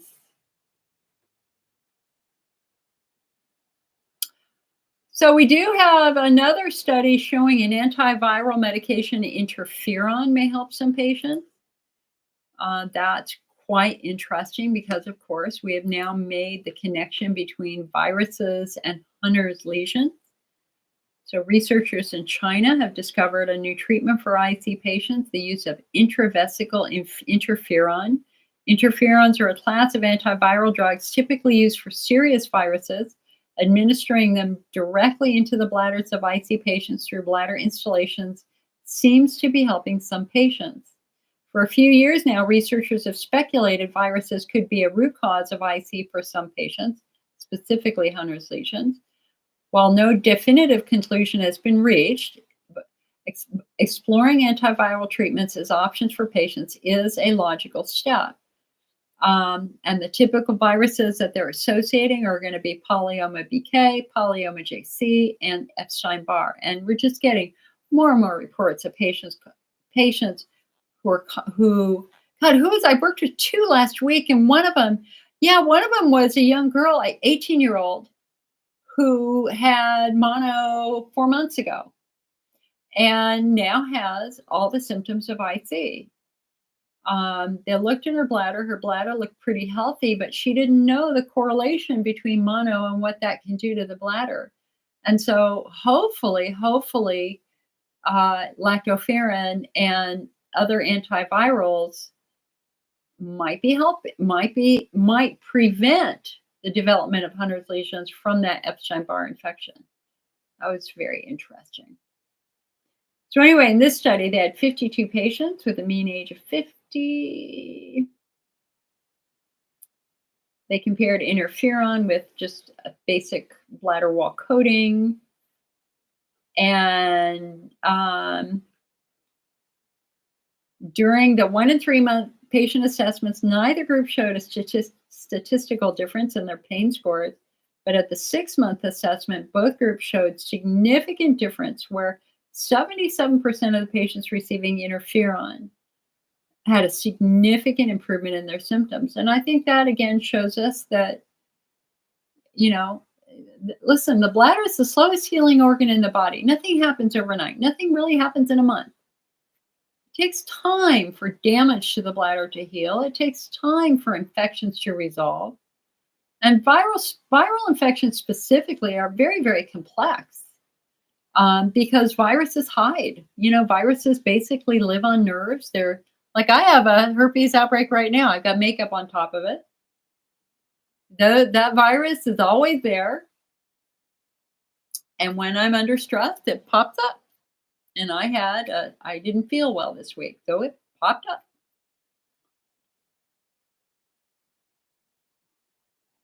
Only 2 adverse events. So yeah, that's interesting. That's very, very interesting. I like it. I like it. I like it. I like it. Also, over on the IC Diet Project website, we've got a lot of holiday recipes, icdietproject.com. You can go over there too. Janet said, are there side effects with lactoferrin? No. IC study showed no side effects. The vast majority of studies show absolutely no side effects. Lactoferrin is in our human body. It's in our tears. It's in our vaginal secretions. It's in seminal fluid. It's considered a frontline defensive protein in our immune system. The only thing that lactoferrin has the potential of doing is because it acts as an antibacterial, antifungal, antiviral, if you happen to have a really messed up biome in your bowel, it might start to help control that, and that could lead to some loose bowel. Google it. But I mean, it's a no-brainer to me in the sense that it's kind of like PEA. The PEA IC study showed 87% of IC patients with PEA reported a significant reduction in their pain. How does PEA work? It acts to calm nerves down. So PEA is really targeted for nerve sensitivity, whereas lactoferrin is targeted more at inflammation. They work very differently. But the studies were very similar in effectiveness, and neither one of them had side effects reported in their IC studies. Linda says, I was diagnosed with IC about 9 years ago. I've had many procedures. My bladder has become hard, so that's fibrotic. I'll only hold 3 ounces. What is left to be done here? Will I ever have a life again? All right, so Linda, yes, you will have a life again, but what we need to do is we need to phenotype you. Let's see what phenotype you fall into. Would you like to do that? Take about 5 minutes of just me asking you questions. So you let me know if you want me to try to phenotype you. I think that'll help us understand why you're struggling. Yes. Okay, cool. And let me just go to Wendy really quick here. Wendy says, can an estrogen level of 707 cause IC feeling painful bladder in a 50-year-old female? Bloodstream levels of estrogen don't really give us a direct indicator of the role of estrogen atrophy in the bladder wall and in the vagina. It's about having them look at your skin. If your skin is showing signs of estrogen atrophy, then you're in estrogen atrophy. That's dryness. The skin changes in estrogen atrophy. It thins. One of the things that happens in estrogen atrophy, and it happened to me, is that literally your inner labia reabsorbs. It just like disappears. The part of your vulva just reabsorbs back into the skin. I don't have it anymore. I didn't have it when I was 52. Very, very strange. And so, Wendy, it's really about what does your skin look like? My doctor said your bladder looks healthy. I would love to talk. You'd like to talk to me too. Okay. Okay. So let's do Linda first. And Linda, just bear with me here. And actually, we can do Wendy and Linda at the same time because you guys might be similar. But let me just start with Linda here. So again, Linda was diagnosed with IC 9 years ago. She's had many procedures. Her bladder has become fibrotic, very small bladder capacity. Okay, so Linda, number one, how old are you? And how old were you when your symptoms started? So how old are you now? And how old were you when your symptoms started? Wendy, you can answer that question too. Okay, Linda's 67. And how old were you when this all began? Was it 20 years ago? Was it 10 years ago? Was it 5 years ago? When did you first start feeling either bladder pain or bladder symptoms?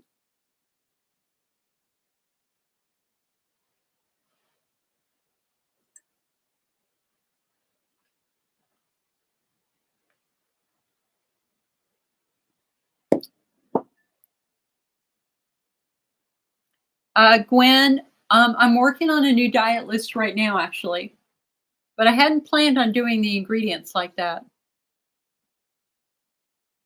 No, and don't worry, honey, don't worry about your colonoscopy. Talk to your doctor about that, okay? They usually just use propofol, very quick in and out. There's usually no issues. But talk to your doctor about the medicines you're taking and any conflict that can happen between them. Okay, so Linda's 67. She says her symptoms began probably around the age 52. You kept getting treated for a UTI. Okay, so Linda, were your urine cultures positive or negative back then? Did they find UTI or did they often say, "Oh, we don't find anything," but they gave you antibiotics anyway?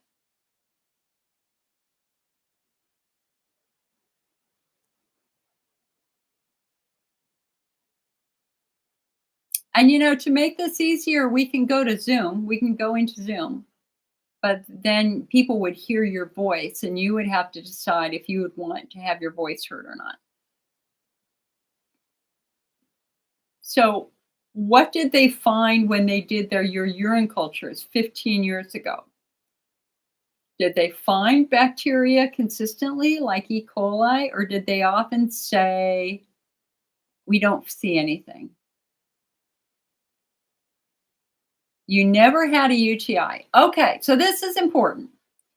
So you have to understand the bladder only knows one language: frequency, urgency, pressure, pain. Wendy, not right now. The only people only hear me. People only hear me when I do these streams. It's only if we go into Zoom that people would hear your voice. Okay. So the bladder only knows one language: frequency, urgency, pressure, pain. So the only way that the bladder can tell you that there's a problem is with the symptoms of frequency, urgency, pressure, pain. So everything feels like an infection. A bullet wound would feel like infection. A stab wound would feel like infection. Cancer feels like infection. Estrogen atrophy feels like infection. Everything feels like infection because you only have two nerves down there that your bladder uses to tell you that there's a problem. The alpha afferent nerve controls frequency, urgency, and the C fiber controls pain. Okay, so so Wendy, hold tight. So Linda never had a UTI. Okay, and when Linda, it's true. Is it true that when they looked in your bladder looked normal? So if you had a cystoscopy, what did they see when they looked in your bladder? Was it normal or did you have Hunner's lesion?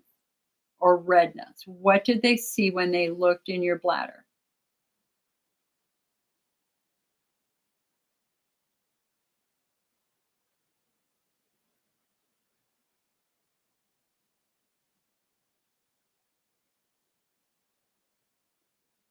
Okay, so Linda said, I did have a biopsy and no cancer. No, it wasn't normal. You had the lesion.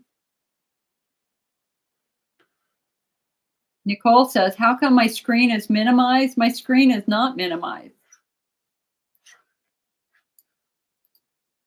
Mm-mm. Oh, you scared me there. No, honey, you should just be seeing my face. It's just the way you've got your desktop set up. Okay, so you had lesions. Okay, so Hunter's lesions are a distinct patient group. It's a distinct phenotype. So understand here that we now recognize that there's tremendous diversity in the IC patient population. For some people, IC begins in childhood. For others, it begins after menopause. They have the same name, but are they really the same? And the answer, of course, is no. For some people, IC begins after they fall on their tailbone, while for others, IC begins after they go through chemotherapy. And again, they have the same diagnosis, but are they the same? And the answer is no. And here's what we learned in the IC world in the last 25 years, and that is bladder therapies usually don't work. They kind of rarely work. And if they do work, you're chasing symptoms. I mean, if you've been on a bladder treatment for 20, 25 years and you're still having flares, is it fixing the underlying problem? And the answer, of course, is no, it's not fixing the underlying problem. It's not.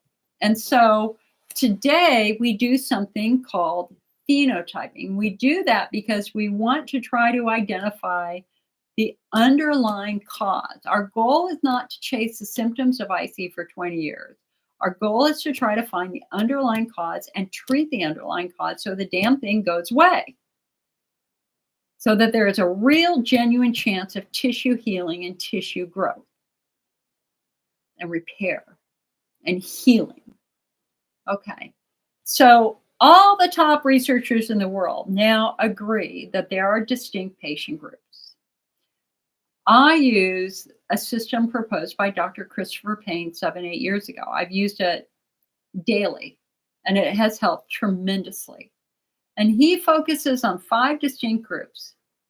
Hunter's lesions. Everybody in the world agrees that if you have Hunter's lesions, you have a bladder disease.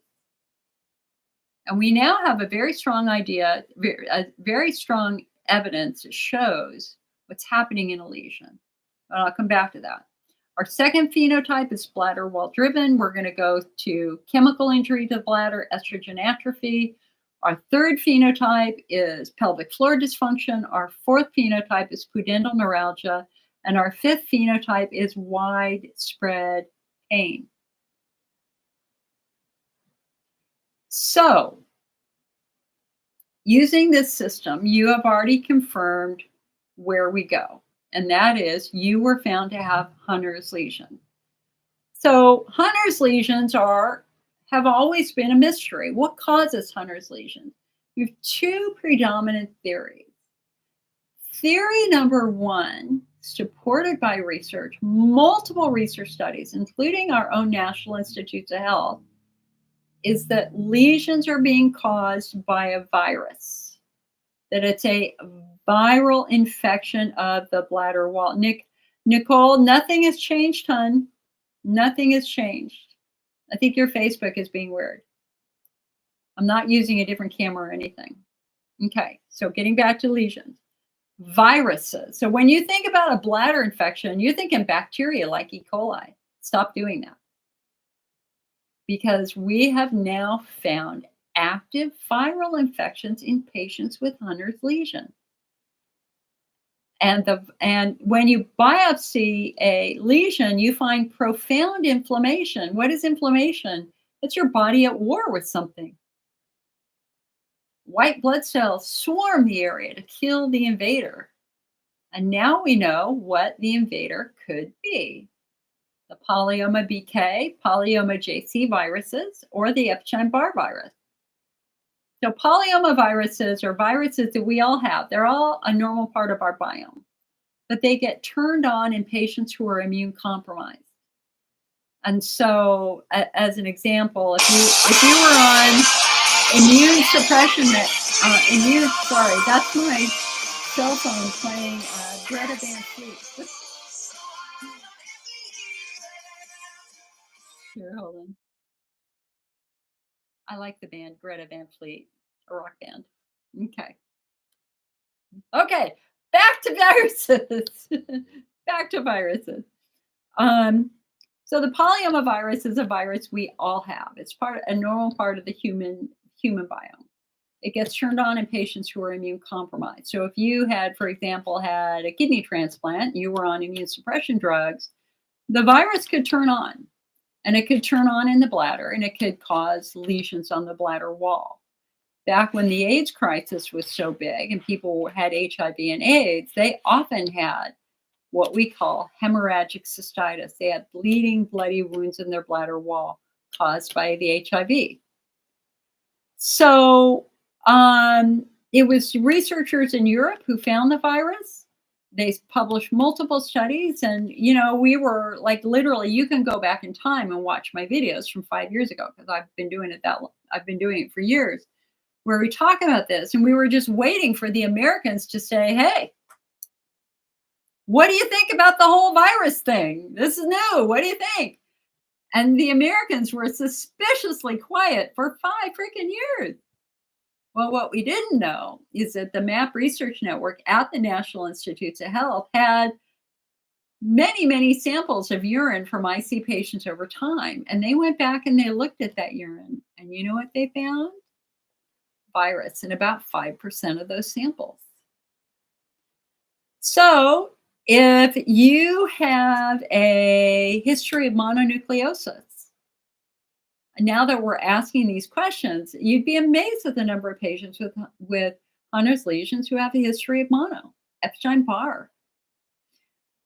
So this makes that brand new study that we just had done, and let me just offer that, again, at that international level, they're now studying antiviral meds like the interferon that I just talked about. And other antivirals that are often prescribed for herpes or shingles are now doing clinical studies with patients with lesions. And we've had our first promising data from that. One study came out as a poster session at the American Urology Association conference, I think last April, which showed that using an antiviral medication stopped the virus in the bladder wall. I mean, it just disappeared. So we've got good treatment stuff, conventional, traditional treatment, antivirals coming out. And you can expect that research to just explode. I mean, it's really quite exciting. Also, very, very important to know that we have even found the COVID virus in the bladder. Usually those are in patients who are very, very, very ill with COVID. That virus spreads throughout the body. So last August, we had a fascinating and incredibly promising study with lactoferrin. So lacto stands for milk, ferrin stands for iron. Lactoferrin is a normal part of the human immune system. It is an antibacterial, antifungal, antiviral. It is one of the most important proteins found in colostrum because it helps to build a baby's immune system.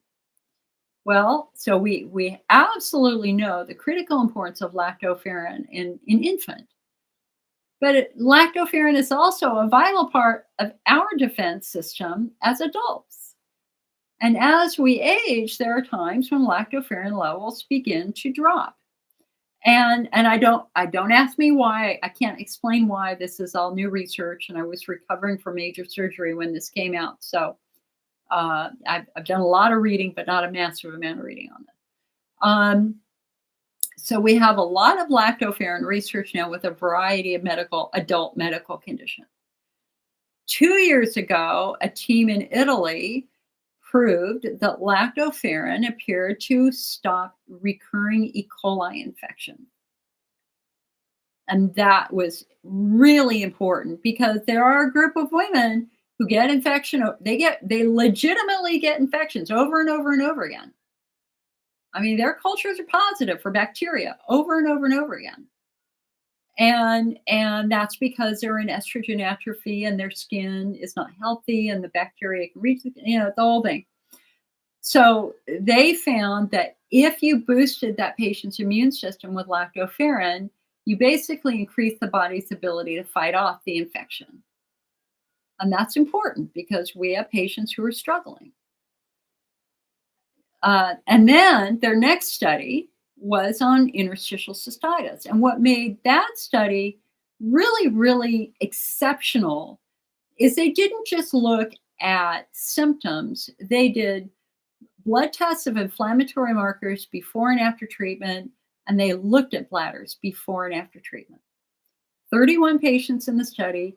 At the end of 4 months, 3 to 4 months, 28 out of 31 were symptom-free.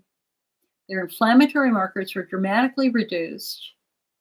Their red inflamed bladders had become pink and healthy, and there was an almost complete resolution of the lesions. The lesions virtually disappeared. And so this is the first supplement where we have solid research showing it might help reduce Hunner's lesions. And again, because lactoferrin has antiviral properties, that makes total sense. And so you can come to the IC Network website, icnetwork.org. There's a big blog on it right on the front page. Click on that link. I've got links to all the research. So you can look at the research studies yourself. But the cool thing about this is that there were no side effects in that study. This is not an artificially made drug where you're going to run the risk of side effects. This literally just comes from cow's milk. And so the risk of side effects are virtually zero. And as I said earlier, the only thing that can happen is because it helps to boost your immune system. If you're struggling with latent dysbiosis in your bowel and it goes in there and it starts to kill the bad stuff and support the good stuff, you might have a little bit of loose bowel. But in any case, please go look at that study. I think that that would be a fascinating thing for you to try. And let's just see what that does. Now, the second theory behind a Hunner's lesion is also equally fascinating, but probably rarer. And this story was told in a case study that was published a couple of summers ago of a woman who had a severe prolapse and she had severe Hunner's lesion. And so, like, literally, she couldn't pee. It was really, really bad because her organs were falling. Her uterus was falling, her bladder was falling, etc. So they made the decision to go in surgically and try to repair that prolapse to restore her ability to pee. And they made a remarkable discovery that her uterus was backwards. It was facing backwards. So her uterus did this. Why? Because a ligament that normally holds a uterus in place had broken. So her uterus was free swinging on one ligament, and it was doing this. So her uterus was backward. She had what we call a strangulation injury, where tissue is basically twisting. Strangulation injuries are very dangerous because as tissue twists, blood supply gets cut off. So anyway, they flipped it back around, they reattached it in the surgery, and they got everything back where it needed to be. And something absolutely remarkable happened. Her Hunner's lesions completely disappeared. And that supports the theory that for some patients, lesions are caused by nerves that are very, very inflamed and irritated. An irritated nerve releases something called substance P, which damages tissue. So she is now considered a complete and total cure. So that condition is called posterior fornix syndrome. And I'm going to write it down in the chat. Oops.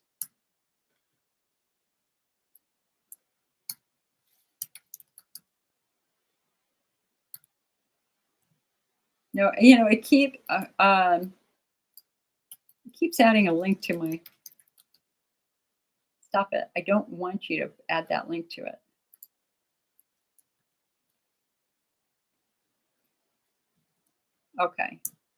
Okay, that's the name of the condition. So posterior fornix syndrome is fascinating.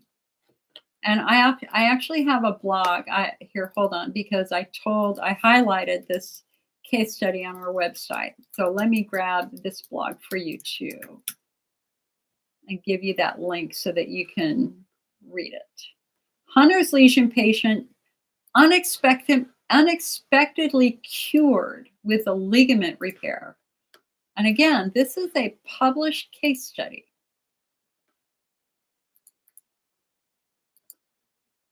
Okay, so there's that. So diagnosing posterior fornix syndrome is very easy. All they basically do is put a little speculum up underneath your cervix or to one side of your cervix and just lift up. And if lifting it up resolves your symptoms, then we know we have a broken ligament there. But what's even more interesting is when you actually go in and you actually start reading about posterior fornix syndrome 20, 30 years ago, they were talking about how this caused bladder problems. So this is one of those things where gynecologists who specialize in something rare and obscure like a broken ligament in your pelvis, they identified the development of Hunter's lesions, but the urologists just didn't know it. And so a posterior fornix syndrome is something that I think needs to be ruled out in every single patient diagnosed with Hunter's lesion. Very, very easy. They can figure it out literally in 10 seconds. Super easy. Okie dokie, artichoke. So the other question that I've probably blown your mind there, Linda. You didn't expect a big, long answer like that, did you?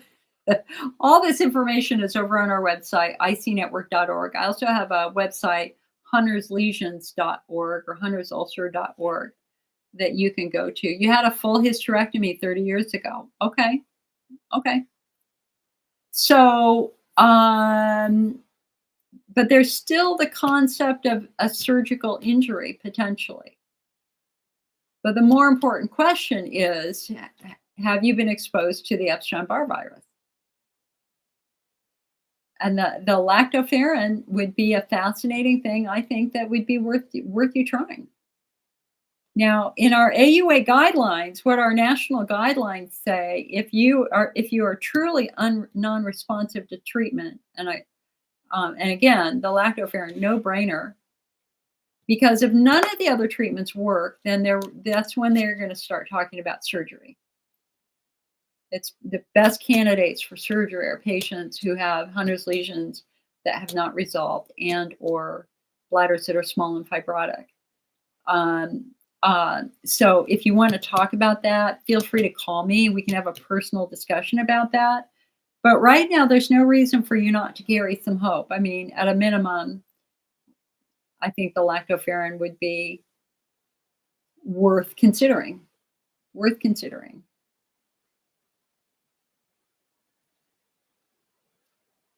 Twilight said, I've recently gotten semi-diagnosed with IC. My doctor prescribed me medication, but I'm having a hard time determining if I'm in a flare or have a UTI. Do you have any tips for that? Yeah, go get a UTI test kit. Go down to Walgreens, buy a home UTI test kit. That'll tell you. Remember, the bladder only knows one language: frequency, urgency, pressure, pain. Everything feels like an infection. A flare feels like an infection. A flare from drinking coffee would feel exactly like an infection.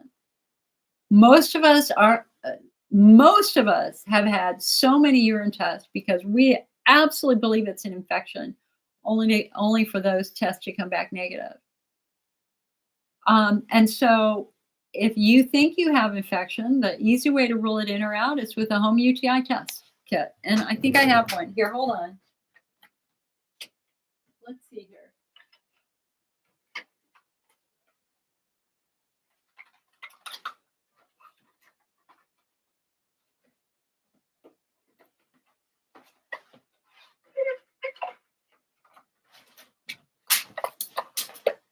Ah, here we go. This is what I wanted right here. All right. So you can buy the Walgreens home UTI test kit. I don't remember how much it is. It's like, I don't know, probably $12, somewhere in there. Or you can buy Azo test strips. And we have sold Azo test strips in the IC Network shop for years. I don't know if we have them right now, though. So with these tests, and let me see if I can find where is my little demo? This one open? All right, this box is empty. There is no reason for me to keep that box. That is empty. All right, hold on. Let me see if I can find my little demo. Nope, it's not there. Okay, so basically,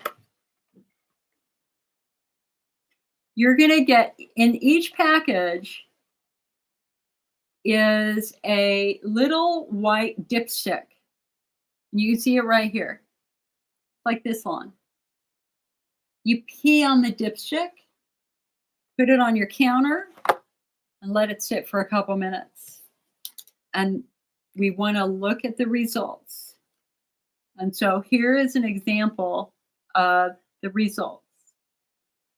So a dipstick, the top pad is going to test for leukocytes. Those are white blood cells. The bottom pad is going to test for nitrites. If you have a double positive, you have infection. Nitrites in urine are only produced by pathogenic bacteria. Anytime the bottom pad turns purple, you can take a picture of your UTI test kit, text it to them and say, hey, got an infection. And normally what they would do is they would send you off to a lab so that you can pee in a cup and they can do a proper urinalysis to identify the bacteria and to identify the correct antibiotic for the bacteria. Okay? But if the bottom one stays clear, but the top one turns purple, that doesn't mean you have infection. That's what happens when you really irritate the bladder wall really badly. So to give you an example, so this is testing for leukocytes, white blood cells. So what are white blood cells? White blood cells are your army. The white blood cells swarm the area looking for the threat to kill the threat. So let us give an example. Let me give you an example here. So here is a three-dimensional picture of your bladder wall. Okay?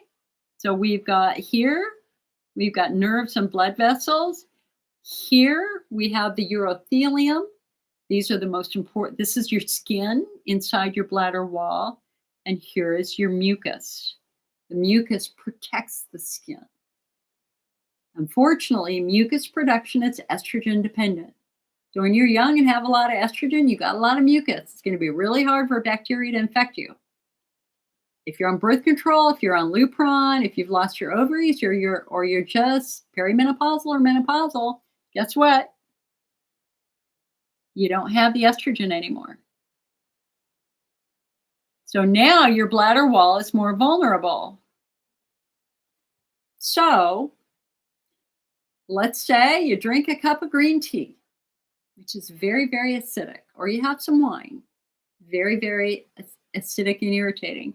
What happens is that acid goes here. The acid penetrates through the mucus and gets to the bladder wall. It gets to the skin. Now, these are not passive cells. These cells connect with your immune system. These cells can say, help, help, foreign invader, foreign invader. It's not supposed to be here. We're getting hurt. So these cells communicate to your immune system that something's happening in your bladder wall. And your immune system sends white blood cells, lymphocytes, to swarm this area. So how do they get there? They get there through the blood vessels. So the white blood cells swarm the area. They get into the capillaries. So they're all here. The army's right here, waiting to get in here and defend this area. But how did they get there? That's what's fascinating, because it turns out that the capillaries open to release them into the skin. So now we've got an open blood vessel. We've got an open blood vessel releasing your army. And those white blood cells go here. The white blood cells, the lymphocytes get here, but they also get into your urine. And that's why you have a positive leukocyte. Not a flare, not an infection. That's what happens when the bladder wall gets injured for one reason or another. Wendy, I haven't set that up yet. Give me a minute here. Janet says, where can you get in the IC Network shop? You can get it. We just got some more. We're getting it from Australia. I chose not to bring in an American lactoferrin because bird flu is surging right now across the country. Diane, we just got PEA in. I got 50 bottles of PEA in. It's back in stock right now. It's just for our big shipment, which we'll have next week. Wendy, let us... Okay, hold on. Okay, so Twyla, go get a UTI test kit. That's how you do it. And just understand, UTI test kits can do double false positives, false negatives also. They're not perfect. So when in doubt, ask the doctor to put a request into your lab and go get your urine tested. Generally, UTIs are known for causing a lot of urethral pain, whereas a typical bladder wall flare does not, although it can if you have estrogen atrophy. Anyway, okay. Wendy says, how do you fix it when you have just the top of purple? Well, you have to calm and soothe your bladder. That means that your bladder is very, very inflamed for one reason or another. So we have to think about, why is that bladder inflamed? Number one, it's going to be inflamed with food, certain foods. If you're in estrogen atrophy, you're older, and you just don't have a thick coating of mucus like you used to, that 1 cup of tea that you used to enjoy in your 40s, you can't enjoy in your 50s because your bladder just literally can't defend itself anymore. So the way we're going to do that is we're going to modify your diet first to avoid the foods that are super, super irritating, and then do some topical estrogen to give that skin what it needs to plump up and produce more mucus. And then maybe provide a supplement like Bladder Builder or Bladder Rest, that chondroitin-based supplement that can coat the bladder wall and give your bladder wall a little bit of extra protection. So when your anytime symptoms begin in your 50s, your late 40s, 50s, and you're a woman, the very, very first thing we're going to look at is just the health of your skin. Because if your vulva's dry and your vagina's dry, so is your urethra, so is your bladder. And that tells us that you are a genitourinary syndrome of menopause patient. So using our phenotyping system, that's bladder pain syndrome, bladder wall driven estrogen atrophy. It's not a disease. There's no disease process happening in the GSM patient. It's just dryness. That dryness isn't just on the skin on the outside and in your vagina. That dryness is also in your urethra and in your bladder. And the urethra is a canary in the coal mine when it comes to estrogen atrophy. It's the first part of the urinary tract to start screaming. That's what happened to me when I was like 52. It was hysterical. I started having this crazy urethral pain, and it made no sense because it felt like I had a drop of urine stuck in my urethra that would not come out. And guys, my IC self-help skills are excellent. I threw everything I knew at this urethral pain and nothing turned it off. And I finally threw myself on the mercy of my urologist and I said, please help me. What is this urethral pain from? He took one look and he goes, Jill, didn't you use the estrogen cream I prescribed for you last year? And I very meekly said, no. And he said, why? And I said, because on my brain, I'm 25 years old and I can't possibly have an age-related issue. I did not understand the importance of it. And he said, Jill, I saw this happening last year. That's why I prescribed it to you. Use it. And he re-prescribed it. And when I started using it, within 2 weeks, all my urethral pain was gone. And now it's 12 years later. If I don't use it, my urethral pain comes back. So I'm very, very invested in using my topical estrogen cream. So that may have answered your question, but you let me know if you still want to go into Zoom. I can set up Zoom.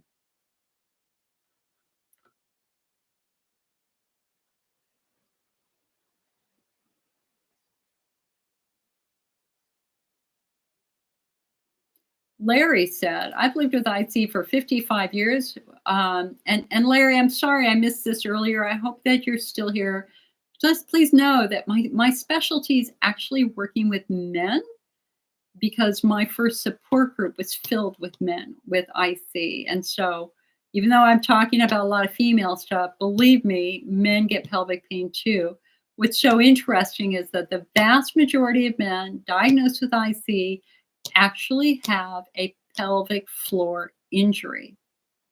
And it's that pelvic floor injury, that state of tightness in ischemia, which causes the bladder wall to break down and make you diet sensitive. So Larry says, I've lived with this for 55 years. When the pain and frequent urination began, nothing worked. My urologist said I had a nervous bladder. 55 years ago, they never called it IC. Yeah, you were diagnosed with chronic prostatitis. You've tried everything. Bottom line, hold on.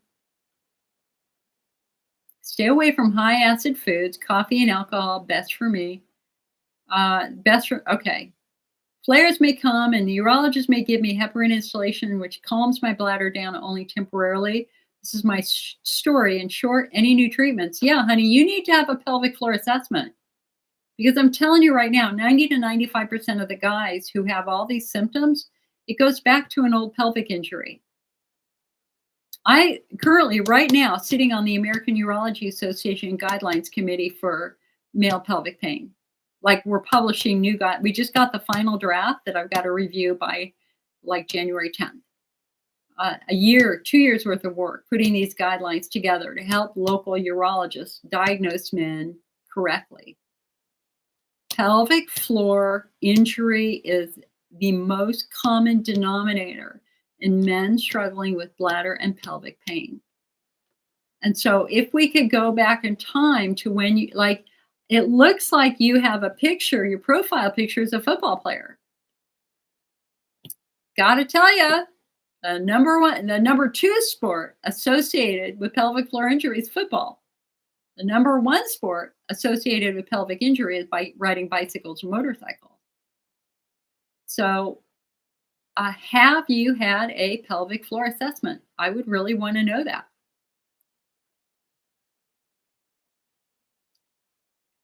Anne is afraid of topical estrogen. Why? Why? I mean, all the research, especially the new research, shows tremendous success.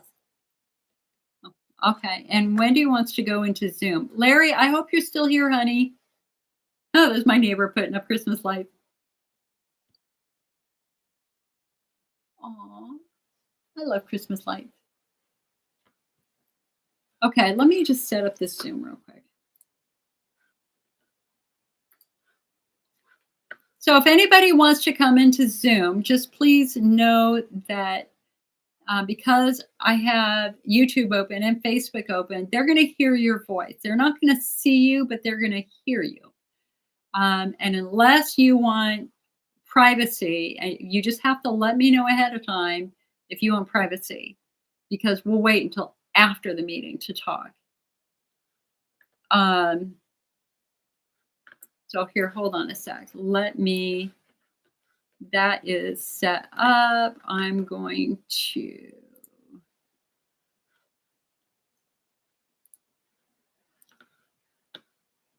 Okay, so if anybody on YouTube if you on YouTube want to come in, let me know and I'll get the link to you too. I only have somebody from Facebook who wants to do that, but you let me know if you want to, okay? So hold on. I just have to email it to my other computer. All right, so hold on. So for Facebook,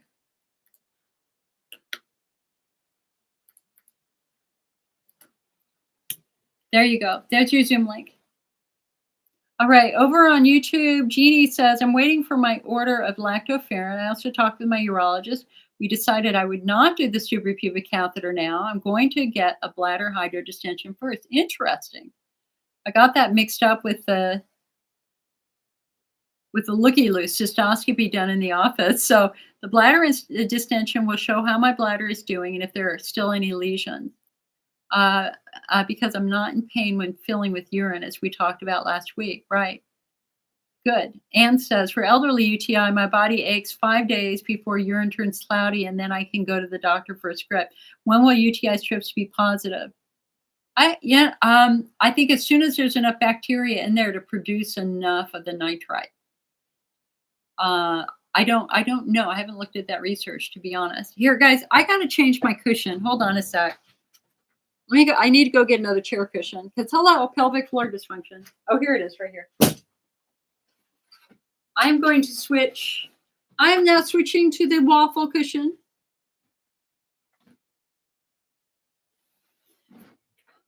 Okay. Ooh, baby.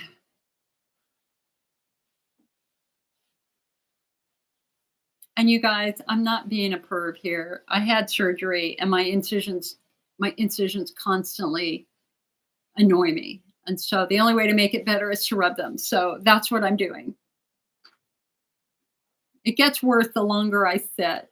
So usually by this time every day, this is what I'm doing. Ow. Ow. Oh God, there's just. Okay, so anyway.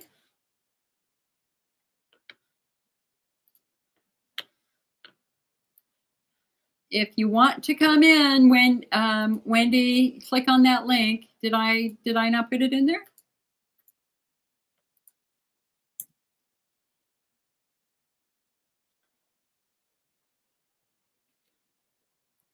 Anne said you used it for 6 weeks and nothing changed, honey. It will change, but you're not understanding what it does.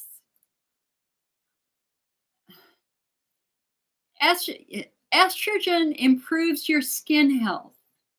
Estrogen does not turn frequency urgency off. It's not a treatment for frequency urgency. It's a treatment to get your skin strong enough so that the nerves are protected. So 6 weeks is nothing, honey. It's nothing. You got to have a reality check on what we're trying to accomplish here. Dry skin is devastating down there. If you've got a dry vulva, urine's going to burn. If you've got a dry urethra, your urethra is going to burn. We got to get that skin as healthy as we can. And if your skin is dry because of the lack of estrogen, the single most important thing for you to do is to give that skin estrogen. Don't give up. Because the problem is when you stop, then your skin just gets drier and drier and drier. And it's very common for women to stop. They'll do it, what you did. They'll stop it and say, hey, man, it's not helping. It's not helping. So why take it? Well, you don't understand the ramifications of what happens as dryness gets progressively worse and worse and worse. again, it's called genitourinary syndrome of menopause. Okay, Wendy has come to the Zoom. I'm letting her in now.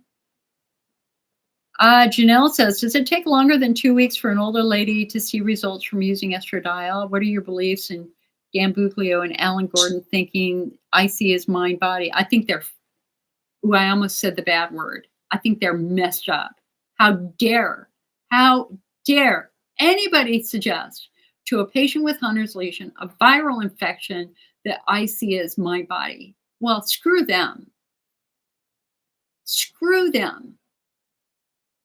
Estrogen atrophy is not the result of somebody's mental status. It is a result of their age. The only context that matters here is patients who have widespread pain. And it's a widespread pain patient where we're looking at an injured central nervous system. And it's a widespread pain patient that's going to benefit from mind-body medicine technique. But it infuriates me when there are people out there who suggest that this is all in your head, when in fact you've got a tailbone injury. Come on, for God's sake. It's just not fair. It annoys me so much.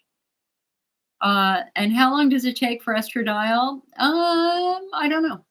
For me, I was 52. It took 2 weeks. Might be longer if you're older and you're in a bigger state of dryness. Hey, I'm here. Okay, hon, can you turn your camera on? I'm trying to figure out how to turn it on. It just says your video is stopped or your microphone is unmuted. Let me, yeah, so what's really weird here, it's not even giving me, okay, so here, hold on. I can, okay, you're already unmuted. I think I can ask you to start your video. Okay. Hello. There we go. Now we're working. My settings are weird. Okay, so for those of you on YouTube and those of you on Facebook, Eileen says, can I bring you to my next urology appointment? I wish. You know what you can do, though, is you can call me a day or two before your appointment, and we can put together a list of questions. I'm happy to prep you for that appointment. I have a video on prepping for the appointment in our free IC 101 masterclass. So go to the IC Network, go to the top of the page, there's a link, IC 101 masterclass. And like this second video is preparing for your first appointment or preparing for your appointment. You're always welcome to call me. There you are. Okay, now hold on one sec. Let me I just want to see if Larry had left or not. I'm sorry that I didn't see that early. Larry, if you're here, honey, would love to talk with you. I want to try to. Okay. All right. So let us go to Wendy. Well, it's nice to see you, hon. You look beautiful. Yeah, I can see you now. Yeah. Okay. So what we're going to try to do right now is we're going to try to phenotype you, okay? So let me just ask you some really basic questions here. Number one, how old are you? 50. Okay, and how old were you when your symptoms started?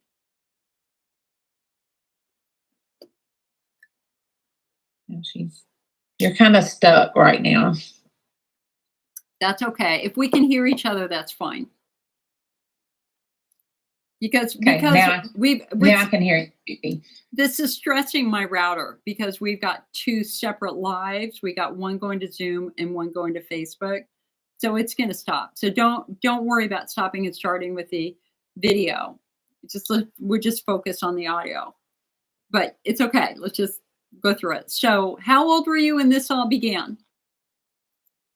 So I'm going to say about 10 years ago, I noticed that when I would drink tea or lemonade, I would kind of get irritated. Okay. So I would just immediately stop drinking them and everything would be normal. Okay. So I just stayed away from tea and lemonade. Okay. about 3 years ago, I started having what I would call a bladder flare. Like I felt like I had a UTI, and I went to the doctor. I've never had a UTI in my life, but I just know what people say that they describe. Uh-huh. So I went to the doctor and I had my urine checked, and they was like, "Oh, you don't have any UTI."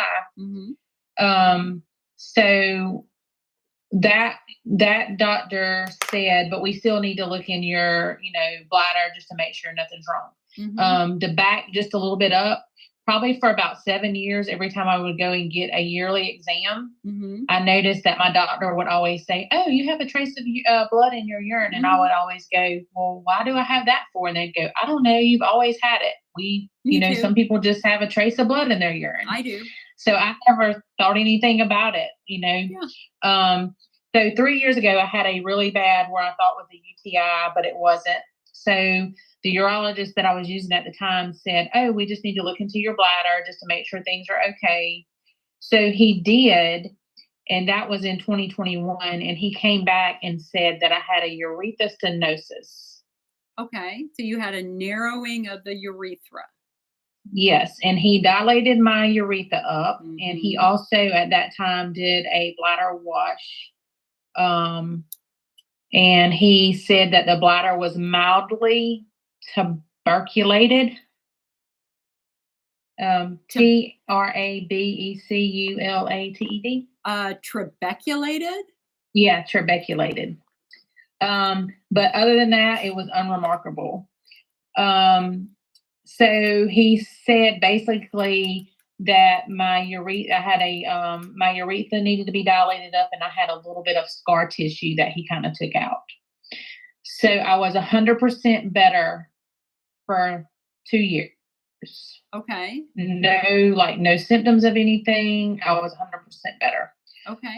Fast forward to 2 years later, in July of 2023, all my symptoms came back. Had the same symptoms. Went back to the same urologist, and he actually said the same thing. We need to go back in your bladder and look again to see what's going on. Same thing. He said you have urethra stenosis. He dilated up with a 38 French that allowed a placement of a 22 French cystoscope.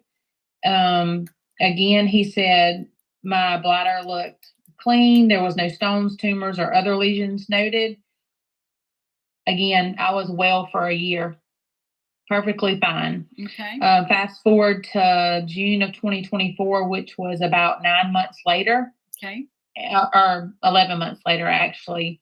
Oh, back up just a little bit. After that last one, he did tell me that I needed to use some estrogen cream because he said that, he said, you need to use some estrogen cream, which I was sort of like you.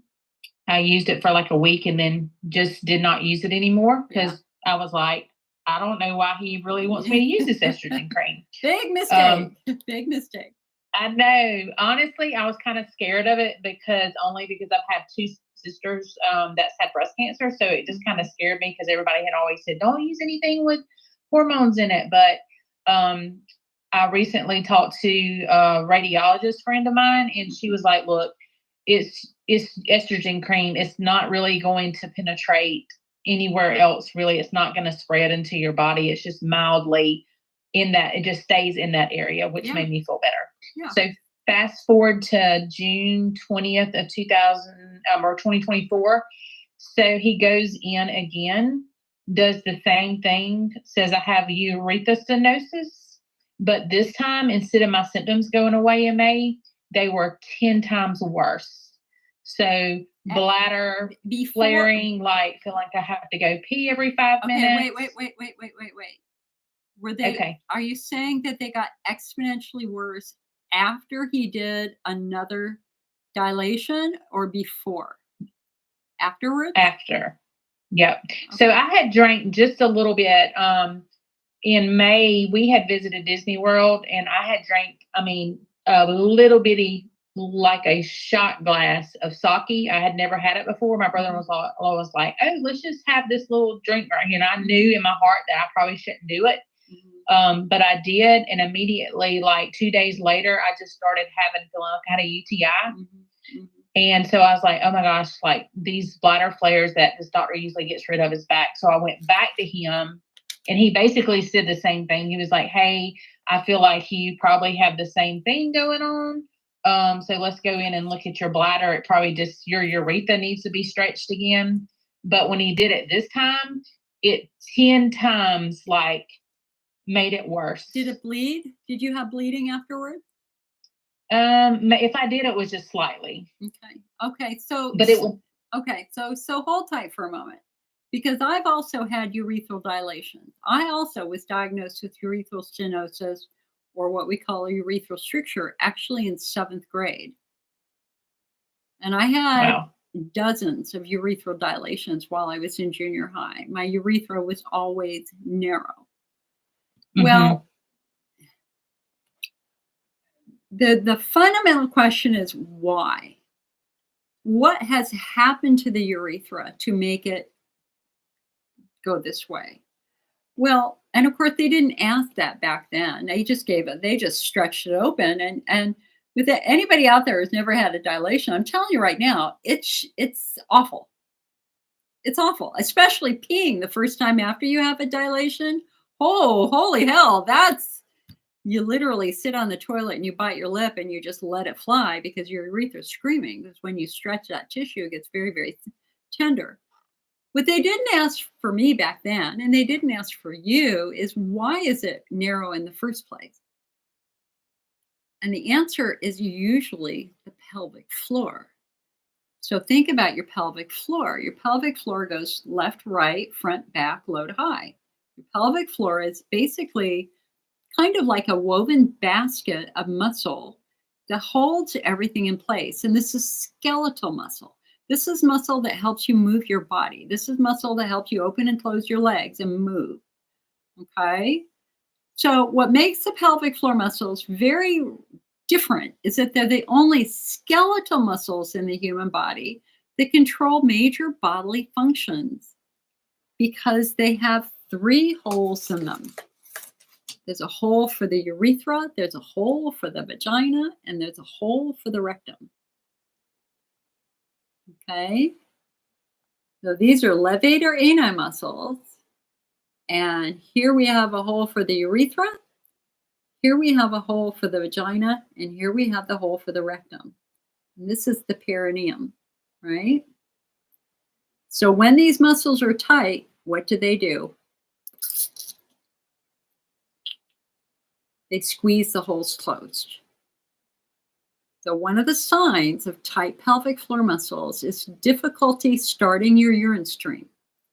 If you hesitate 5, 10, 15, 20 seconds before you can relax enough to pee, that's a sign that your levators are tight.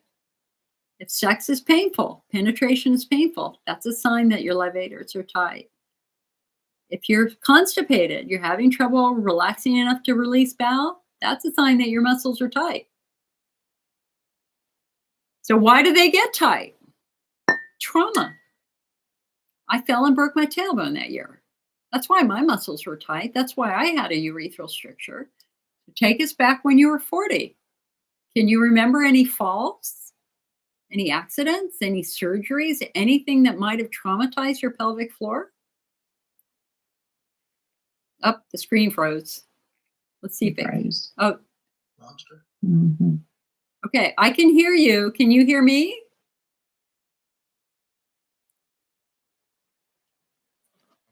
You know what I'm going to... Okay, I can hear you now. Okay. I'm going to turn off my camera because that'll improve the bandwidth, okay? Okay. So you want me to just go to voice? You want me to go over to voice? No, you're fine. You can stay there. Okay. But that'll help a little bit. So okay. When you were 40, when this all began, was there any pelvic trauma? Had you fallen? No. Were you riding a bicycle? Were you going to the gym? Were you lifting weights? Were you sitting for long periods of time? Like, what was your job? The only thing that I can tell you is that I have a very, very, very stressful job. That'll do it. And that'll do it. So I think that, cause I mean, I've never had pain having any kind of intercourse, sex or anything like that. Now I am a constipated person. I will tell you that. Always have been. Well, that's actually tells you something. This could go back to childhood. I mean, we have one study that shows that if you jam your crotch on the bar of your bicycle even once, by the time you'd be in your 30s, you'd have frequency urgency from that. Yeah, I have done that one time, probably when I was about 9 years old. So, have you had a pelvic floor assessment? Yes. And well, when I say assessment, I have been going to pelvic floor for 6 weeks. Okay. But nobody has done an internal pelvic assessment on me. Only just looking at me saying, when I went to pelvic floor, they didn't do any kind of internal. Girl, you're wasting your money. Whoever is doing that isn't trained properly. I agree. They're not trained properly. You need to have a proper internal assessment. That's the only way that we're going to figure out what muscles are injured. So they're not trained. They're barnstorming you. They're not trained properly. So there's a great website, pelvicrehab.com, short for rehabilitation, pelvicrehab.com. Mm-hmm. So I want you to go there and look for the yellow markers are the doctors who are fully certified, or the physical therapists who have taken all the classes and they passed the exam. So you need a proper pelvic floor assessment that is an internal assessment. And so concept number one here, and I think that supports the urethral stricture, is that you have an old injury that might have been exacerbated by being in a very stressful job, because when you're under stress, you tighten your pelvic floor muscles anyway. So long periods of stress cause the first muscle group that you end up contracting when you're in fight or flight is your pelvic floor, because that stops you from peeing and pooping. Mm-hmm. Okay. And so whether there was an initial injury when you were young, like the one injury of you falling on your tailbone, or jamming your crotch on the bar of a bicycle, that injury might not have been big enough for you to sense. And of course, a child's body is very responsive and adaptive. But the legacy of that injury is an injured muscle that becomes tight. Mm-hmm. And then throw in multiple mini traumas over time. The last being periods of very, very intense stress. Believe me, your muscles are going to get locked down. And so, I did bladder therapies for 20 years. Never did anything for me. And then when the research came out about the muscles, I went and had a pelvic floor assessment. My left side was locked down tight as a drum. So it's funny that you say that, because all my pain seems to be on my left side. That's very common. Are you right-handed? Yes. Yeah, that's very common, because when you're right-handed, you put your arm out, but you lead with your left foot and you put your weight on your left leg and your left hip. Mm-hmm. And if you were a tennis player, anything at all like that, then that also is going to result in multiple stressors on that left side. So let me fast forward just a little bit. Because I was writing down some notes you had too at the same time.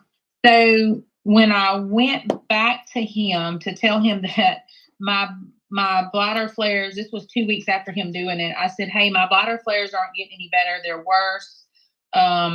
It's driving me nuts. I don't know what to do. He said, oh, it should get better in about 2 weeks. He gave me some medicine to take. It didn't get better. So because he was a urologist. So I ended up finding a urogynecologist. Mm-hmm. Mm-hmm. I went to her, and she actually looked at my bladder again, probably 4 months after he had looked at my bladder. And she said, your bladder looks perfectly normal. But that being said, does not mean that just because your bladder looks normal that you can't have painful bladder syndrome or IC. So she actually put Botox in my bladder. Did nothing for me, really. I mean, it may have helped a little bit, Mhm. And she did try, because I was pointing to like the area that was kind of bothering me. She did do some trigger injections, and then she was actually wanting me to do the e-stim, and I was like scared to death. I was like, no, like Honey, I don't want to have an e-stim. you have not even had the proper diagnostic workup yet. It is Yes, way too soon to commit to something like e-stim or Botox because you have not had a proper pelvic floor assessment. And yes. our national guidelines say that. Our national guidelines say at the very first appointment, those muscles are to be checked. And if those muscles are tight, you are to be immediately referred to physical therapy. So Yeah. you're missing a giant piece of your puzzle here. And the question Okay. then becomes, why are you diet sensitive? You have tight muscles. It's called ischemia. Ischemia. If your muscles are so tight, they're starting to restrict blood flow to your bladder. Is your bladder wall going to be healthy? No, it's not going to be. I was extremely diet sensitive. I didn't drink lemonade for 30 years. I drink lemonade every day now. I'm drinking it right now. Why can I do that? Because I had proper physical therapy, restored blood supply to the bladder wall, and my bladder healed. A therapeutic priority is to restore blood supply. And the way we do that is by getting those muscles relaxed and released. Okay. So, Would that make sense? When I would get my bladder stretched, that everything would be normal for like 2 years, well, I mean, or my that's urethra. I'm sorry, my urethra stretched. urethral dilations are uh, traumatic procedures to tissue. I mean, literally, you're forcing metal up there. And again, I had them done too. You're forcing it open, you're stretching it very, very widely. If you had a 38 French, that was a big dilation. And, and,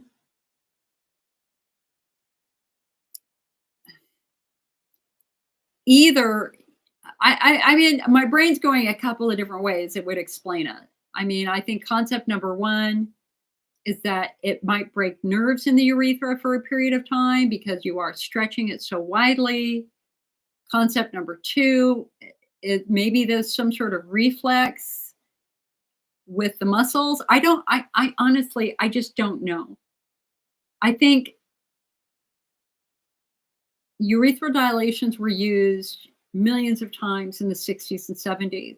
Now, when a foreign doctor asked a doctor at the AUA teaching a class on IC, do you do urethral dilations? And the doctor said, and I quote, we don't rape the urethra anymore. I mean, that was either Robert Evans or Robert Moldwin, two of the absolute leaders in the IC world. Urethral dilations fundamentally don't address the underlying problem. It's a quick and easy fix that makes symptoms go away for a period of time, but the symptoms come back. So if the symptoms come back, did the dilation fix anything? No. Dilations are kind of like bladder installations, they're temporary. Yeah, and the only way that she was able to, I mean, because I was in severe pain for Yeah. like 2 months Yeah. after he did that dilation this time. And the only way, when I found her, the only way that she actually got me out of the pain was to do installations, and it seemed to calm my bladder down. Now that was maybe because he stretched my bladder so far that it maybe irritated the nerves, and maybe the installations might have calmed my bladder down for nerves. Would that Well, make sense? no, because No. normally the hydrodistension breaks the nerves. The challenge is if you over distend the bladder. And you guys on YouTube, hold tight. We'll finish this and we'll come back to your questions. So just hold tight, guys, because we're getting lots of questions on YouTube right now. So it wasn't a hydro extension. It was where she does the medicine and the cocktail in the bladder. The bladder installation. Yeah, bladder Yeah. installation. Well, again, they don't fix anything. They just help reduce symptoms. They're going to have a Yeah. coating. They're going to have maybe a numbing agent in it, like lidocaine and marcaine. They might have some solucortef in them to calm inflammation. But we're really focused more on phenotyping. So just to kind of sum this up, you know, unless did you have a hysterectomy in your 30s? No, I have never had a hysterectomy. Okay, so that rules out. I probably am in perimenopause, but Okay. I'm not in menopause or anything like that. Okay, so that really rules out the onset of your symptoms being the result of estrogen atrophy. And estrogen atrophy doesn't cause urethral stricture. I would bet you $100 that this goes back to an old pelvic floor injury. And the fact that you've had chronic constipation most of your life supports that. The fact that they found signs in your bladder, which are commonly associated with not being able to empty your bladder for one reason or another, is also a sign that supports that old injury, that trabecula that they have found in your bladder. So for people who don't know, trabeculation happens when the walls of the bladder thicken, making them harder to contract. And when that happens, it's harder to urinate. So what causes trabeculation? Things that chronically block the urethra, things that slow down or stop urine from getting out of the bladder. And tight pelvic floor muscles would do that. I listen, after go pelvicrehab.com, go look for a better physical therapist who will do a proper internal assessment, and let's just see what they find. And listen, if you come out of that with perfectly normal muscles, then we're going to be focusing on your bladder. If you come out of that with tight muscles on your left side like me, then we know we're dealing with pelvic floor injury or trauma. Okay? And did you eventually get better? Much. Okay. I mean, how long did that take?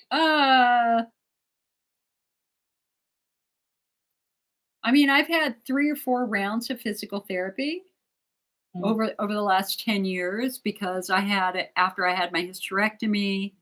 I had it again a couple years later because I was just sitting too long and my muscles got tight.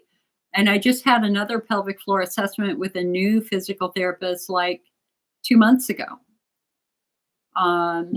And so because I get a buzzing sensation in my left butt cheek when I sit for a long period of time.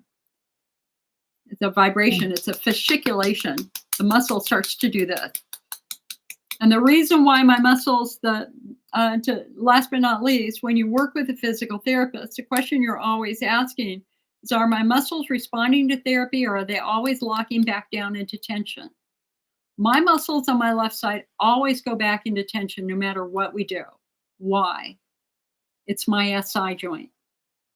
My SI joint is hyperflexible, so my pelvic floor muscles lock down to stabilize the joint.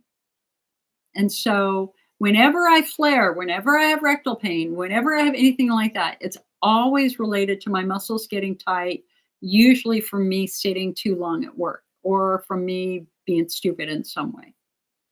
Mm-hmm. Okay, I got 2 more questions for you. Okay, gotta go fast. Would mold, being exposed to mold in the workplace for a long period of time, cause any of this? Yes. And how would I find out if I have mold exposure? I have an article on our website, which is another patient's experience with black mold, with a lot of research behind that, showing that black mold can cause urinary symptoms.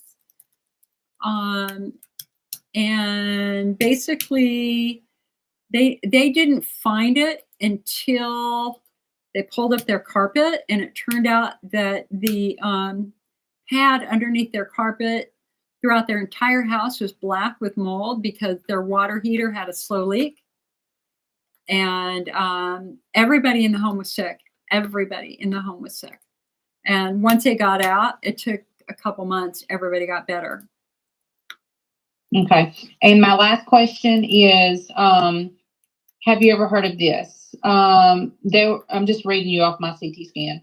There was an indentation or indissension within the mucus anteriorly consistent with hold on, let me see. Okay. Anteriorly consistent with a intramural calcification noted on CT scan. So I actually have a bladder stone, but it's under the skin. Mm-hmm. Have you ever heard of that? Oh, hell yeah. I got pictures of it. You want to see a picture? Yeah.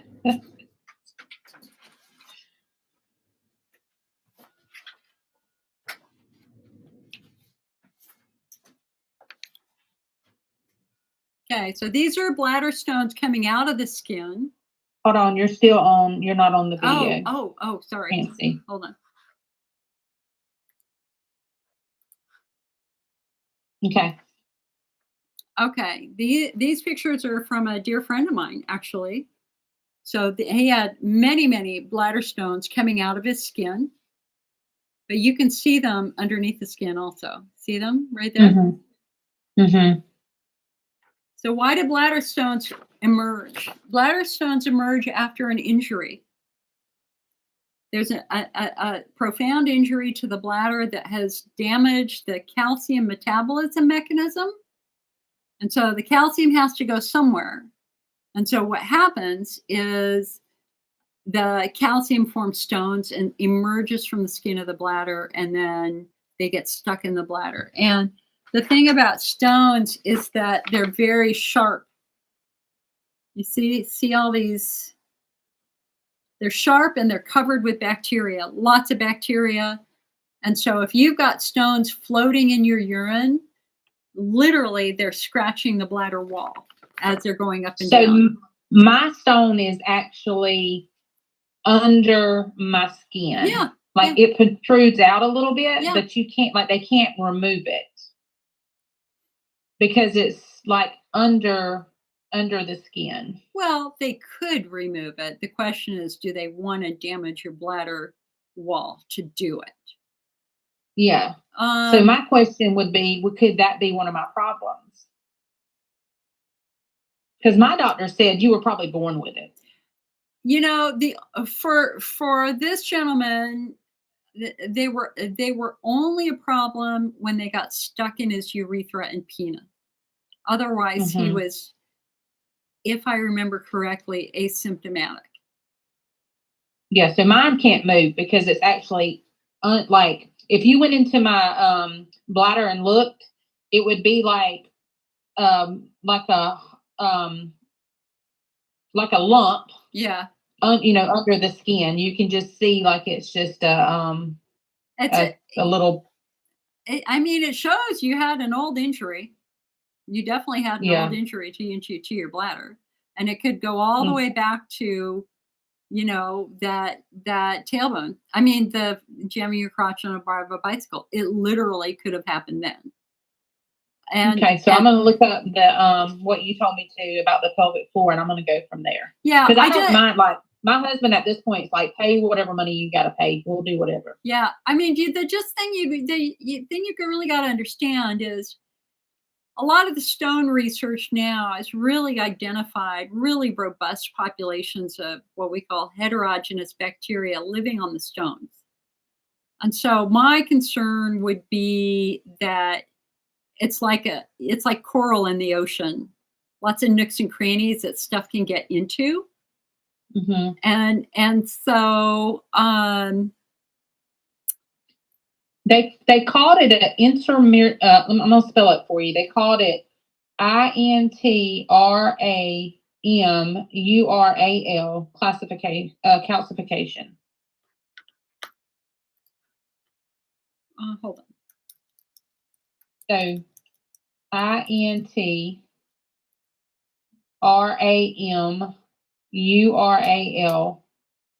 calcification.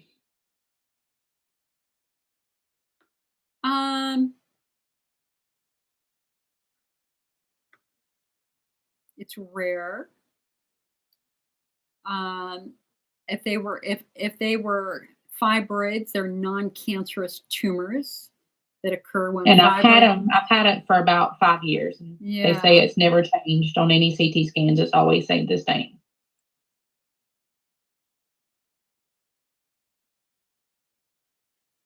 Hon, it's not my area of expertise. I can just tell you that I have worked with many patients who have had bladder stones. And if the stone is floating up and down, it's scratching the bladder wall, causing irritation. So Yeah. it's good that yours is not floating up and down.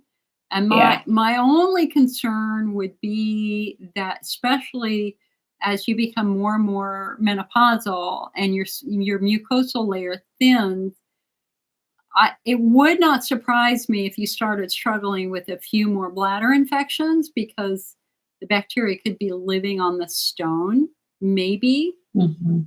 And so doing something like lactoferrin or like, well, I mean, lactoferrin makes the most sense to me until you actually had a confirmed infection. If you actually had a confirmed E. coli infection, Mhm. then D-mannose or Prevent or Allura Mhm.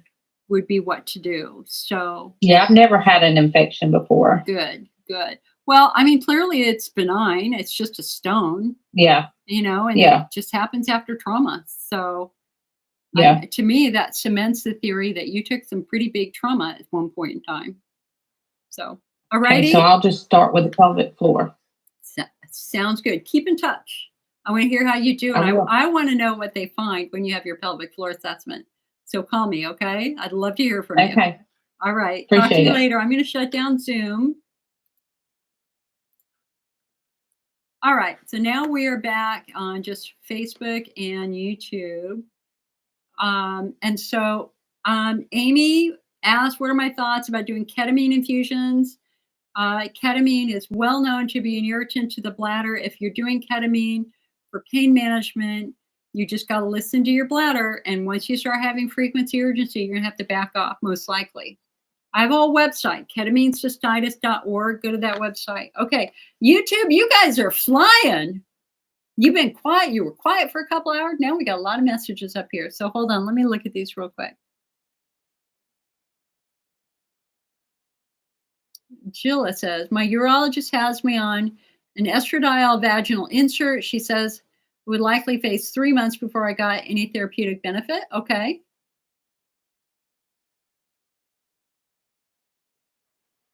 Yeah, the challenge with the insert is that you can't, is that it only goes one place in your vagina. And so for those of us who have urethral pain, we do better with an estrogen cream that we can actually apply to the vulva and the urethra. Sorry, my hair is being all funky right now. Okay.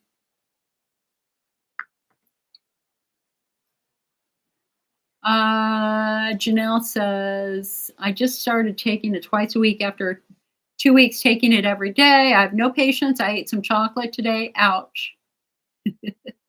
You guys are having a good conversation here.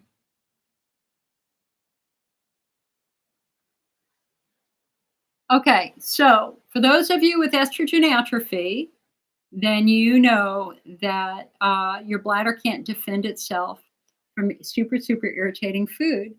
And so, if that's the case, you've got to avoid foods that are high in acid and high in alcohol and high in salt. So, that's going to be coffee, green tea, black tea, soda, uh, lemonade, limeade, cranberry. We have, guys, we have the whole diet list on the IC Network website. Go over to icnetwork.org. That's a ton of information on there. And please know, I am working right now on a brand new updated diet list. I started it last week.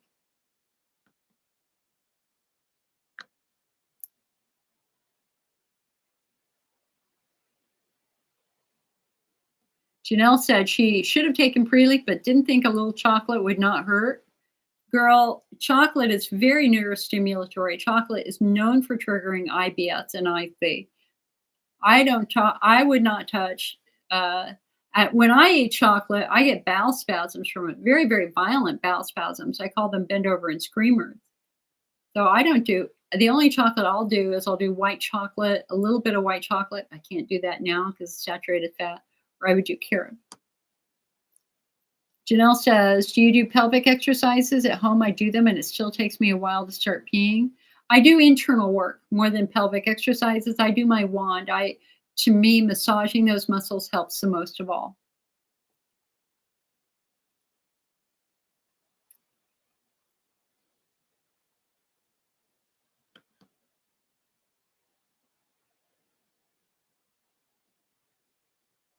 Diane says, "Do I think putting a little estrogen in an installation would thicken the mucus of the bladder?" I don't know if we have any research that supports that. I don't know. I mean, my concern would be that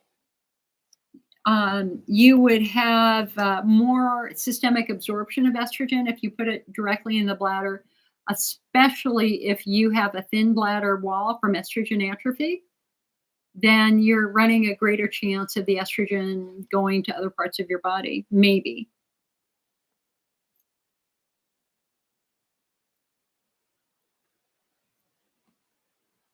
Diane said, "My pelvic floor physical therapist did an internal exam, but didn't say if I was tight. She used a biofeedback machine and it showed my muscles were twice as tight." Yep.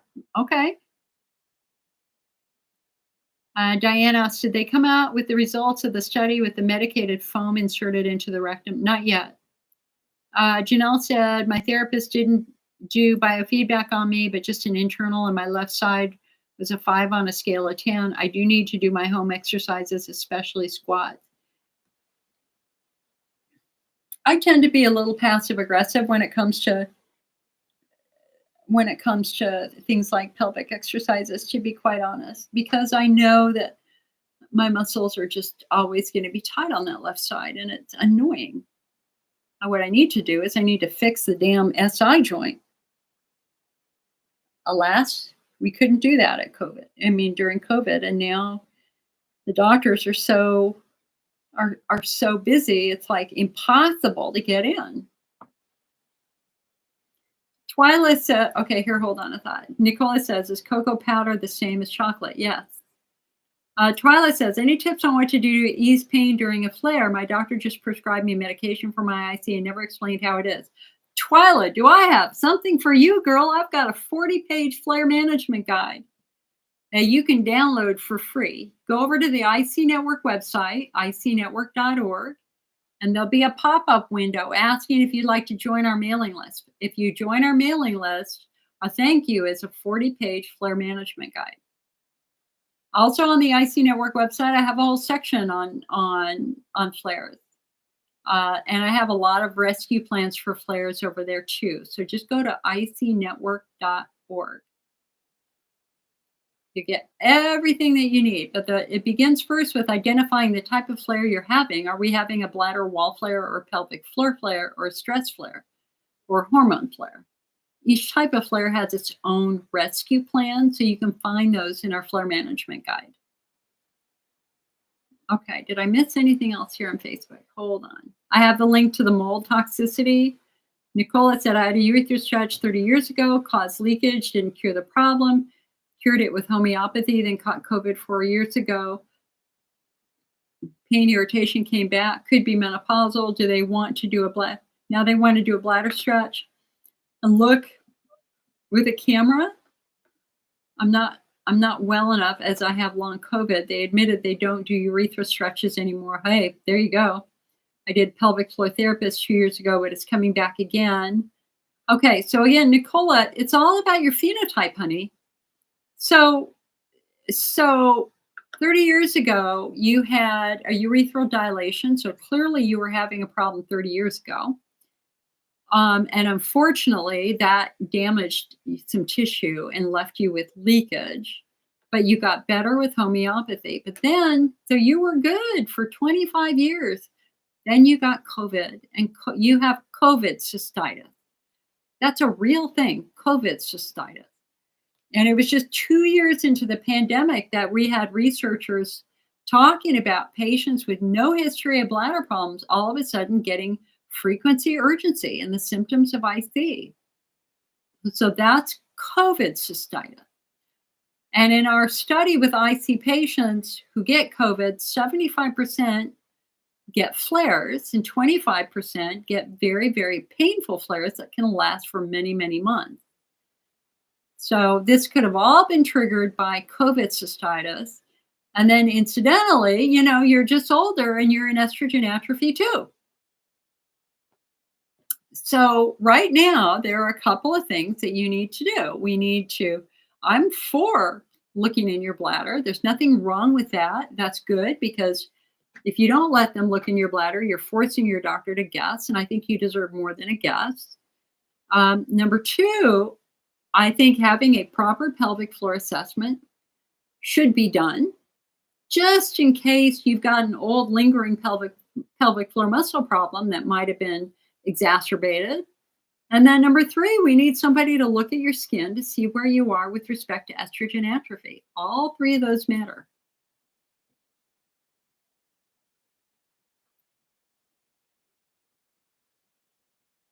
Donna said, is there anything that you should know about lactoferrin before you start it? Go to our website, go to the front page, read the blog. You guys, go to our website. I put so much time and effort building that website. It's such good information over there. There's a really good article on lactoferrin with all the supporting research. All right, guys. Well, listen, I think we're done. I mean, we've gone far longer than I thought we would, given how I was feeling this morning with my throat.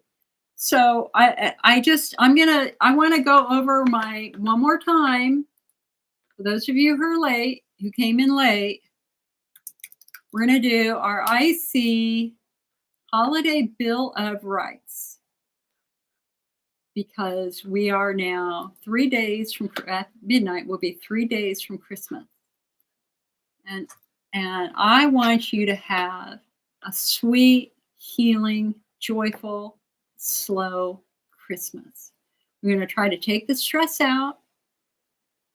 And we just want to make some sweet, happy memories. So here are your Bill of Rights this holiday season.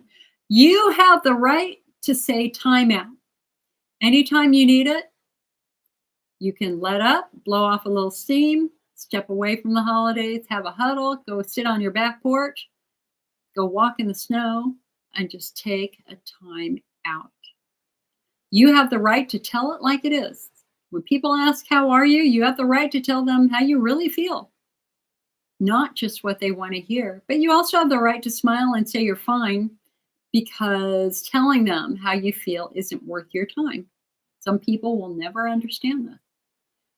You have the right to some bah humbug days. You don't have to be Jolly St. Nick all the time. You're not a bad person just because you don't feel like singing Christmas carols all day. You have the right to do things differently. There is no law that says you must always do the holidays the same way. You can do 10 cards instead of 100 or no cards at all. You can open presents at somebody else's house. You can do without a tree. You can have pizza instead of turkey. The list is endless.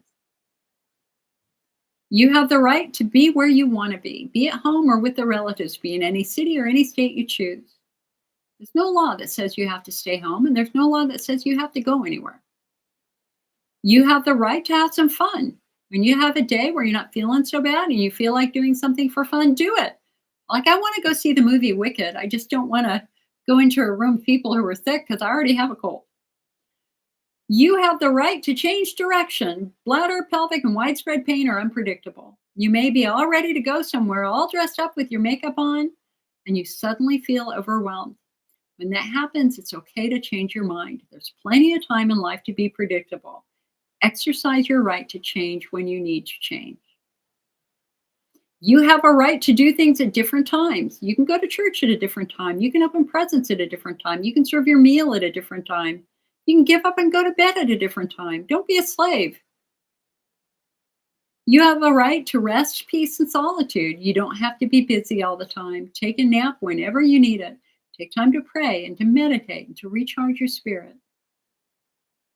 You have the right to do it all differently again next year. Just because you change things one year, you try something different, doesn't mean that you have it written in stone. Next year, you can always change it back or do it another different way. So I wish you a peaceful and joyful and happy Christmas. And we will maybe, I'm going to wait. Listen, I'm taking it one day at a time too. But if I'm up for it next Sunday, I will do a New Year's live stream. Okay. A pre New Year's live stream. But anyway, be chill, be mellow, have a wonderful week, make some cookies, wrap some presents, or just be. I truly wish you the best. From me to you, happy holidays and Merry Christmas. I will see you guys later. Oh, I should say too, the IC Network it is, essentially closed from now through New Year's, but it's not really. I mean, we'll be there shipping orders, but I'm not going to have staff answering the phone. So if the phone gets answered, it's going to be me. So be gentle. Okay, be gentle because I've been sick. All right, I'll talk to you later. Bye, YouTube.